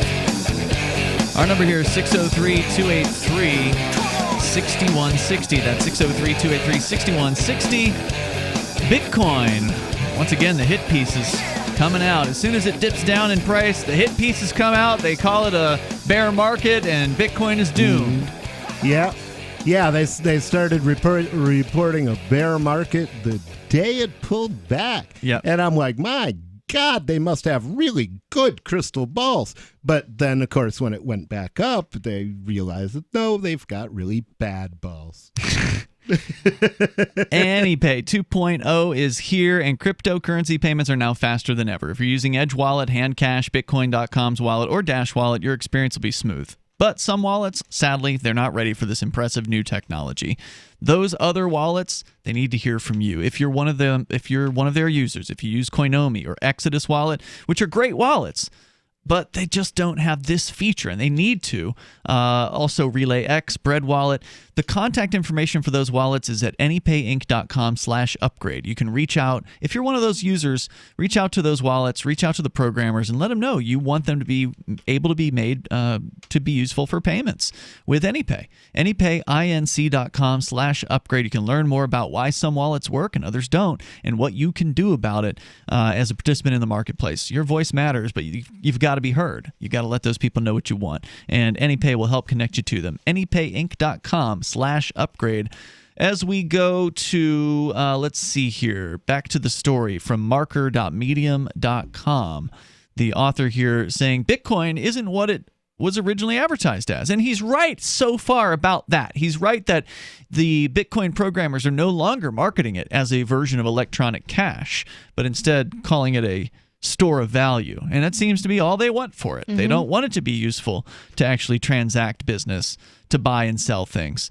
And going on here with his analysis. But then how is it a store of value? I'm sorry, I keep coming back to that. It's not a store of value if it's not being used. Well, it is being used. It's just that's not being marketed for that. It's no longer being told, pointed out to people, hey, this is a currency. And it wouldn't be useful for small purchases because they've crippled the currency. They've crippled the features on Bitcoin, and arguably they've purposefully done this because they certainly know how to fix it, and they haven't fixed it, which is the reason why Bitcoin Cash came out in 2017 in the first place, is because of that disagreement where the programmers couldn't agree on how to move forward with expanding Bitcoin's network capacity. And because they couldn't agree, one team said, well, we're just going to do it on our own and we're going off in this direction. And then the other team said, all right, well, we're just going to do nothing. And the team that went off in the other direction to scaling and to increasing the block size, like we talked about, is called Bitcoin Cash. Yeah. And today they're like the number 6 or 7 largest cryptocurrency on the planet by market cap. Nice. So, and by the way, Kim.com is now backing Bitcoin Cash. Do you know who Kim.com is? No. He's the guy who's behind or was behind the site megaupload.com back in the day. It was a site people used for file sharing. They would upload things to their Mega Upload, and then they'd give a download link to their friends. So if you could use it for legal purposes, but some people were storing things like CDs or DVD videos on there that weren't entirely legal to do that, and so the federal government came after nobody it. ever did that on YouTube. Yeah, and YouTube hasn't been prosecuted for it, but and won't be. They are rich, right? But they went after the Mega Upload founder, and he literally changed his name to Kim.com. That's actually his first name, KIMDOTCOM. That's his name, Kim.com. And I don't know what his last name is. Okay, but anyway, he's now backing Bitcoin Cash as like the next big thing for transactional cryptocurrencies. So there's definitely some movers and shakers. Getting on the nobody train. I've been saying that for a long time. I've got that story too. I don't know if we're going to have a chance to get to it here, but let me continue with the critic here. He says, some of the failure of Bitcoin to live up to its promise as a currency has to do with practical problems with the way it works. Most obviously, the fact that its design makes it very slow at processing transactions. For instance, Visa processes approximately 6,000 transactions a second and has the capacity to do many times that. Bitcoin can do 7. So Bitcoin transactions often take a long time to complete, which doesn't work so well if you're trying to use Bitcoin at the local convenience store or even buying something online. Bitcoin's transaction fees have also at different points been shockingly high. During the last Bitcoin boom in 2017, the fees reached as high as $55 per transaction. And while they've come down sharply since then, as recently as last May, it cost more than $6 to buy something with Bitcoin. Just the other day, I sent some Bitcoin to the Bitcoin vending machine here in town, and it cost $10. What did it cost you to send Bitcoin Cash? I did not send Bitcoin Cash, but if I had sent Bitcoin Cash, it probably would have been less than a cent or 2 cents. Groovy. Unfortunately, people aren't asking for Bitcoin Cash. That's what I was getting ready to ask. Is it popular? No, it's not. That's the amazing thing, and it seems like the undeserved valuation of Bitcoin is what keeps people away from the other cryptos. You know? Well, I think the media hypes up Bitcoin, and so that's what people know. They don't know anything media else. As well. When I talk about Bitcoin at home, I say, "Oh, crypto," and Michael says, "You mean Bitcoin?" And I'm like, "Yes, that's what I mean." See, I think you're right, and Michael needs to think again because the crypto market is healthy as hell, but the market in Bitcoin legacy, not so much. Well, I'm referring to Bitcoin when I say crypto because that's where my mind goes immediately. Anything else, I actually say the name of it. Oh, okay. So using Bitcoin interchangeably with crypto. Mm-hmm. Kind of like Kleenex. Yes. Yeah. That's not a problem, he says, if you're making an investment. He's talking about the big fees. But it's a big obstacle if you want to buy a pizza. The more fundamental problem for Bitcoin as a currency, though, has to do with the very thing lots of people like about it, namely that the supply is controlled and limited. Because the supply is limited, when the demand for Bitcoin rises, then the value of Bitcoin is going to rise as well. And that's basic economics, right? Who wants a currency whose value rises when they can have a currency whose value falls? He says, so if you believe your Bitcoin is going to become more popular, then it's foolish to spend it on a pizza. You should hoard it and then sell it once its price rises. And since you can get along perfectly well without spending Bitcoin, there's never been anything pushing people to stop hoarding. And he's absolutely right about this point. Well, what pushed me to stop hoarding is I yeeted all of my dollars, and I had nothing but cryptocurrency, and then I had to spend cryptocurrency. And you happen to live in a town where you can easily do that, so that helps. That helps a lot. As he points out, though, the more people hoard Bitcoin, treating it as a speculative asset, the less appealing it seems as a currency. On top of this, the extraordinary volatility of Bitcoin's price, which, as we've seen in the last week, can fall 10 to 20% overnight, and it can go up 10 to 20% overnight as well. When's the last time your dollars did that? Never. Discourages businesses and individuals from accepting Bitcoin in exchange for real goods and services, since few people want to get paid today with something that might be 10% less valuable tomorrow. And he does admit here, finally, in parentheses, that of course it might also be 10% more valuable, but that kind of gamble isn't one most businesses are interested in making. And again, he's correct about this here. See, these two things that he's pointing out are very human objections to using Bitcoin as a currency. And these are two of the things that we as cryptocurrency advocates have to help people get over. And there are different ways that we can do that by showing them tools that allow them to relatively quickly cash out their crypto if that's what they want to do. You even offer a feature, Nobody, that you've offered to local business owners, like the guy that runs the Indian restaurant here in town. You've purchased, I believe you've offered to purchase from him and have actually purchased from him some of the cryptocurrency that he's received from customers, and you've done it as a service. You've even paid him, I believe, sure, I paid above him spot. I've been known to pay 3% over spot. There are times when I've paid 5% over spot to get crypto. It all depends on what the market is doing. Now that's a nice feature, but it really doesn't matter if the price of Bitcoin goes up 10% in 10 minutes, which could happen and has happened. Then, or if it goes down 10% in 10 minutes, then your 3% gets wiped out, and you wouldn't have even been in the car yet by that point to get over there. So the thing you really need to point out to these business owners is that at this point in time, you're not going to get all your customers paying with cryptocurrency. You'd be lucky if you had 1% of them paying in crypto. It's probably less than 0.5% that'll pay in cryptocurrency. So you're not exactly risking your business, to accept this stuff. Take what you can get. It's a little bit. If and it goes hold on up, to it. Great. If it doesn't go up, it's a little bit. Right. 603-283-6160. It's Free Talk Live.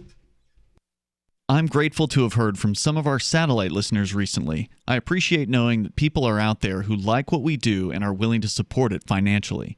LRN.FM's free-to-air satellite feeds blanket most of 2 continents. It was my goal to put our channel there so people without internet could receive our programs and feed pirate radio stations. We started a fundraiser on Patreon a few years ago to back the satellite channels. I recently announced that I was considering canceling the feeds, and donations increased from 15 to 20% of our costs, which are around $1,000 per month. That's a good start, and to incentivize more contributions, the Shire Free Church will be matching every dollar. Can we reach $500 per month? With your help, we can. You can join our satellite fundraiser for just $2 a month at fund.lrn.fm. If we raise enough to keep both of the channels on the air, awesome. If we raise more, I'll add more channels. If not, we can shut them down and go internet only. It's up to you. Thank you for your support. fund.lrn.fm. So you've signed the Shire Society Declaration and are planning your move to New Hampshire to be around more liberty-oriented people. Next, sign up for the Shire Society Forum at forum.shiresociety.com. There are a bunch of people there who are already in the Shire, and they want to meet you. If you're already in the Shire physically, you should also come by the forums. Remember, not everyone uses Facebook. New people are signing up for the Shire Society Forum every month, so drop in and say hello at forum.shiresociety.com.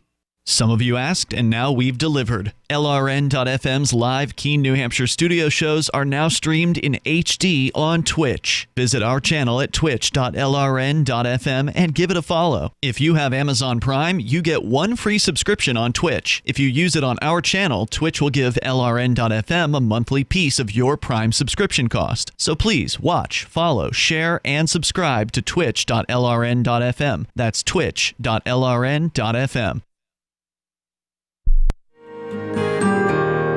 So the protection of life, liberty, and property is what the Free State Project is all about. But it's an effort to move 20,000 people who understand. It's about demonstrating to the entire country that, yeah, we can have a free market, a truly free market. Making it just a freer, great place to live.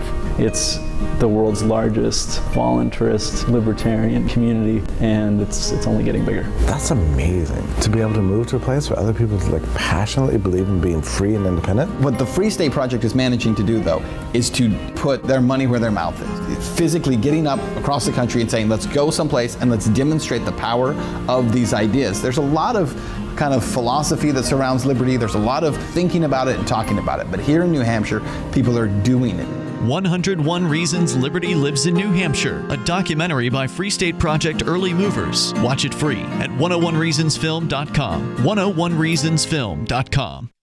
So you've heard all 3 hours of the latest episode of Free Talk Live, and you're still hungry for liberty-oriented audio content? Did you know that we have another 24/7 audio stream at LRN.FM? The Liberty Radio Network airs the latest episodes of some of the best liberty-oriented podcasts on the internet around the clock. In addition to recorded content, you'll also hear live shows like Free Talk Live, originating from our Keene, New Hampshire studio. So listen anytime at LRN.FM. That's LRN.FM.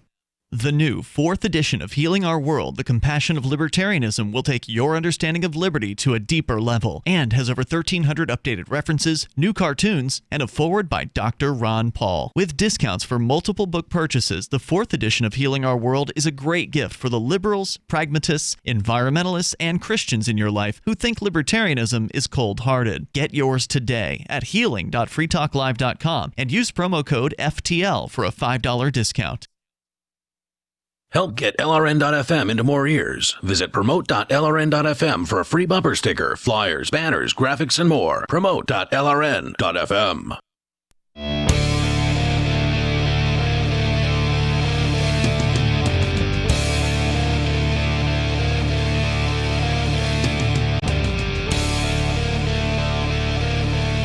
Free Talk Live. Maybe enough time for you if you want to join us. The number is 603-283-6160. That's 603-283-6160. We're sharing a Bitcoin hit piece here by James Surecki over at marker.medium.com. I'd have to call this a Bitcoin miss piece.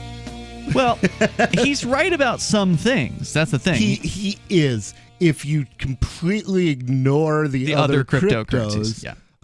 Then he's kind of right. But, yeah. Well, what he's right about is he's right about human nature, at least. He's right that people, when faced with Bitcoin and not knowing about the other cryptocurrencies, when faced with Bitcoin and the question of, do I want to spend this as a currency, as soon as they learn what the fees are, they're going to be like, nope. And then if they stop there, they're never going to know about the other cryptos. And that's when, hopefully, when people learn about how bad the Bitcoin fees are, they'll ask about, well, what can I do about this? And then maybe somebody will say, hey, have you tried Bitcoin Cash, or have you tried Dash, or have you tried Monero? So let me give you a mathematical thought if you're out there thinking about cryptocurrencies, there's one thing that you can spend them on directly, and that's cryptocurrency fees. Okay? And so basically, if Bitcoin is at $40,000 and a fee is $40 for your average transaction, well, let's say $20 because that's more reasonable, then basically one Bitcoin will do 1,000 or 2,000 transactions, whereas if you spend $500 on a Bitcoin Cash, it will do many, many more transactions than that. At 1 cent worth per piece or less? At a penny's worth per piece. That'll do what? 50,000 transactions? I don't know. Something like that. So yeah, if you think about it that way, it becomes a no-brainer. It's better to buy 50,000 transactions than to buy 1,000 transactions at the same price. Right, but people don't know about that yet, and unfortunately stories like this don't help illuminate those options, and that's sort of our job, to give you the clue of, hey, you might want to check these other things out. Bitcoin has competition, and one of these days, one of these competitors may actually knock it out of its top slot. Will.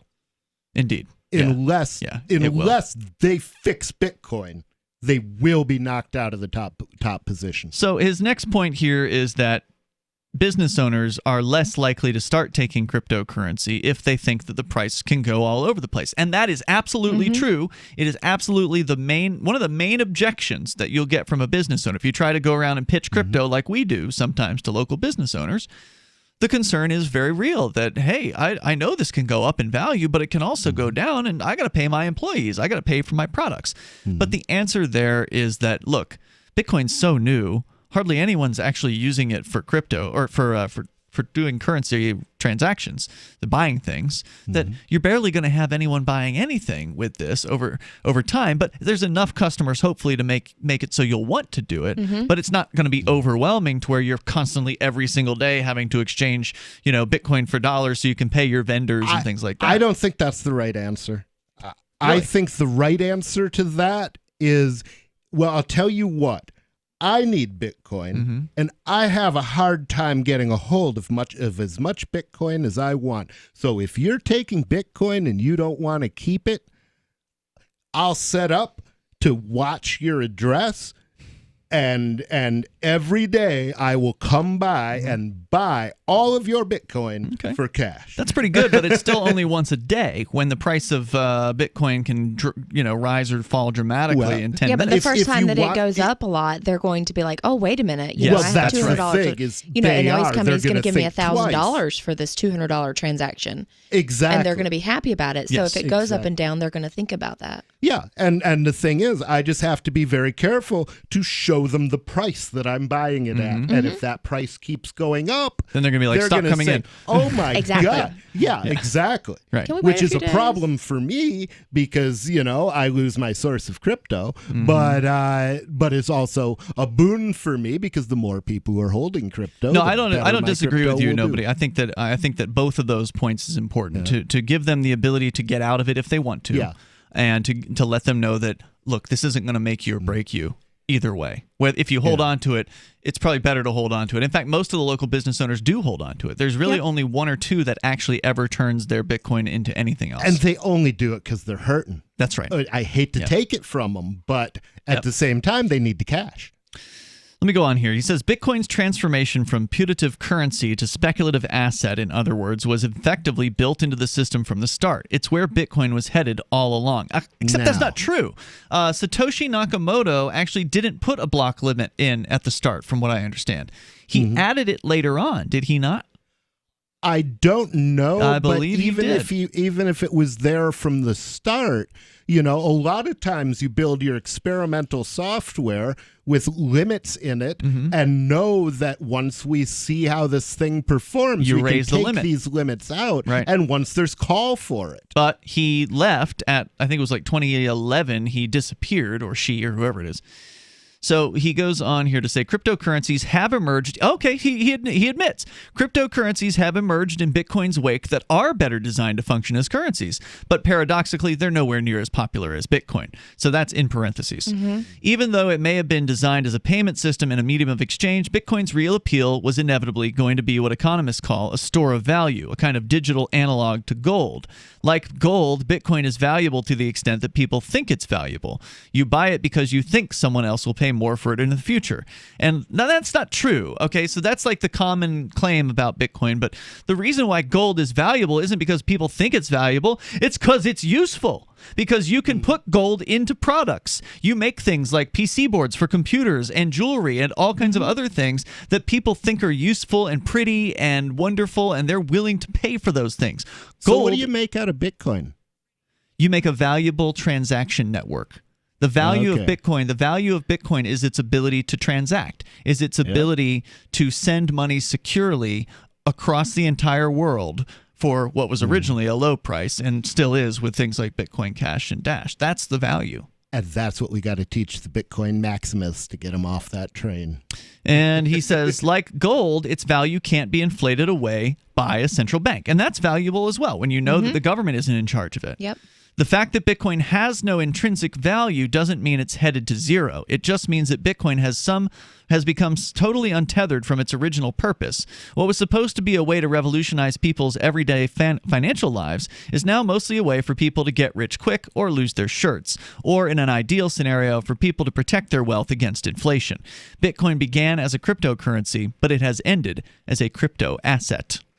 Okay, well, I take back the bad things I said about this guy, and I'll replace him with one bad thing, which is he made an article about why you should be in other cryptocurrencies instead of Bitcoin Legacy, and he buried the lead. Without explaining what other cryptocurrencies there were. Until the end of the story, he didn't give the lead. And even then, it was only in parenthesis with no link. Yes. So if you wanted to, you couldn't click on it and see what he was talking about. So where you should go, let's give them the missing link. Yep. The missing link is Bitcoin.com, where they sell Bitcoin Cash, the real Bitcoin, and that's what you're looking for, or whatever other cryptocurrency you may want. David is on the line here with a quick court update from New Mexico. Go ahead, David. Yeah, as for that here, 1, 2, 3, as to that hearing tomorrow at 8:30 in the morning that you can attend via telephone if you want to, it's likely to be uneventful, but it's actually what has transpired is because of the annoying things that I do to them in the courtroom, like object to things. The reason that the hearing tomorrow will be rescheduled is because I objected on the record that my attorney was not properly attending to my case, and asked the judge to reprimand her, and he did so, and she's now actually doing her job where she wasn't before, but she's so far behind that she can't even have the pretrial conference tomorrow. She has to ask for a continuance, and so that's what will be transpiring, but it's all because I was an ass in the courtroom, and I'm getting what I demanded. Well, watch her, because she may be mad at you, okay? So watch her for sandbagging you, for giving the other side an opportunity to get you by making the wrong argument. And if she does that, go after her for ineffective counsel, and you can get that thing reversed. Out of time. And she's already been reprimanded, so that makes it easier. For tonight. And check out Nobody at electnobody.com. Yeehaw! And we'll see you tomorrow night. Online in the meantime, over at freetalklive.com. If you want to know the latest about Free Talk Live before we go on the air, all you need to decide is how you want it delivered. It's your choice. Visit news.freetalklive.com to receive our usually weekly news updates by email. Plus, we have a Twitter account at twitter.freetalklive.com, and you can follow us on the decentralized Mastodon platform at toot.freetalklive.com. So please follow us at toot.freetalklive.com and sign up for our emails at news.freetalklive.com. Want to accept Bitcoin at your online store? There's a good chance you already have what you need: a WordPress using WooCommerce and a Bitcoin address. Now all you need to start taking Bitcoin payments on your website is the AnyPay app on your Android or iPhone. Just paste your Bitcoin address into AnyPay, then connect it to your website with our one-click plugin for WordPress.